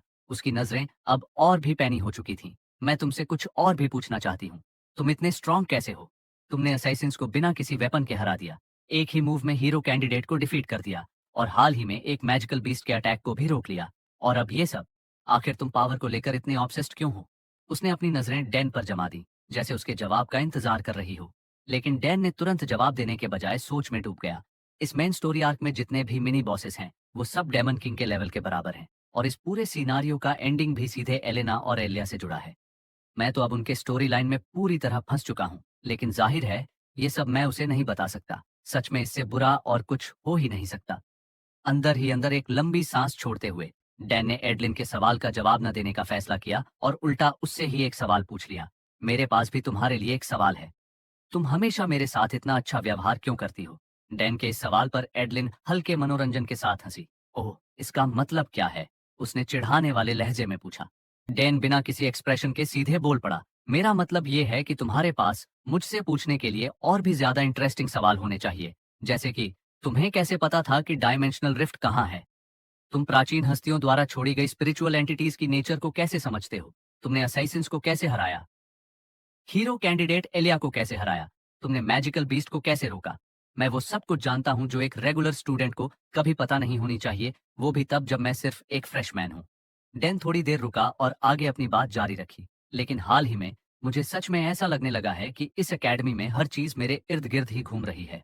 मुझे पता है कि ये सुनने में एग्जैजरेशन जैसा लग रहा है, लेकिन हर क्लास, हर इवेंट में मुझे पता है कि तुम मुझे देख रही हो और गाइड भी कर रही हो। ऐसा लगता है जैसे तुम मुझे चुपचाप कह रही हो कि आगे बढ़ो, जो करना है करो, मैं तुम्हारे साथ हूँ। तो बताओ, अगर तुम मुझे चैलेंज करना चाह रही हो तो फिर मेरे लिए चीजें आसान क्यों बना रही हो? चांसलर। एडलिन जरा भी परेशान नहीं लगी, बल्कि उसके होठों पर एक शरारती मुस्कान और गहरी हो गई। वेल, सच कहूं तो मुझे समझ नहीं आता कि तुम अपनी हेड मिस्ट्रेस से इस तरह बात कैसे कर सकते हो और फिर भी इतने कूल कैसे रह सकते हो। ये तो काफी बोल्ड एटीट्यूड है, डैन। फिर भी ये अच्छा है कि तुम इस सिचुएशन को अच्छी तरह से जानते हो। तुम पूछ रहे हो कि मैं तुम्हें इतना स्पेशल ट्रीटमेंट क्यों दे रही हूँ, है ना? लेकिन जब तुमने पहले ही अंदाजा लगा लिया है, तो मैं सच कहूँ तो शायद मैं तुम्हें स्पेशल ट्रीटमेंट इसलिए दे रही हूँ क्योंकि मुझे लगता है कि तुम क्यूट हो। डैन का चेहरा पूरी तरह ब्लैंक हो गया। मुझे पता था कि मुझे तुमसे ये सवाल नहीं पूछना चाहिए था। अंदर ही अंदर एक लंबी सांस लेते हुए उसने इस बात को वहीं छोड़ देना बेहतर समझा। आखिरकार उसकी असली मंशा चाहे जो भी हो, एडलिन पहले ही इस बात के लिए राजी हो चुकी थी कि वह उसकी आर्टिफैक्ट में स्पिरिचुअल एंटिटी को इन्फ्यूज कर देगी। अब यहाँ से बस उसे इसे सही तरीके से नर्चर करना था। समय के साथ इसकी कॉन्शियसनेस जाग जाएगी और यह और भी शक्तिशाली बन जाएगी। अगर उसने इसे अच्छे से डेवलप किया तो चैप्टर 2 से आगे यह एक बेहद यूजफुल एसेट बन सकता है। लेकिन उससे पहले उसके पास एक मिशन था। रात का अंधेरा तेजी से छा गया। Main quest chapter 1 the purging on order objective. Twilight's eye में हो रही घटनाओं को सुलझाना। डैन ट्वाइलाइट्स आई रेस्टोरेंट के पास खड़ा था, अपने आसपास के माहौल को स्कैन कर रहा था जैसे किसी को तलाश रहा हो। तभी उसके पास से एक जानी पहचानी आवाज आई। आखिर तुम आ ही गए डैन। आवाज को पहचानते ही उसने पीछे मुड़कर देखा। ओह प्रेसिडेंट, क्या आप काफी देर से इंतजार कर रहे थे?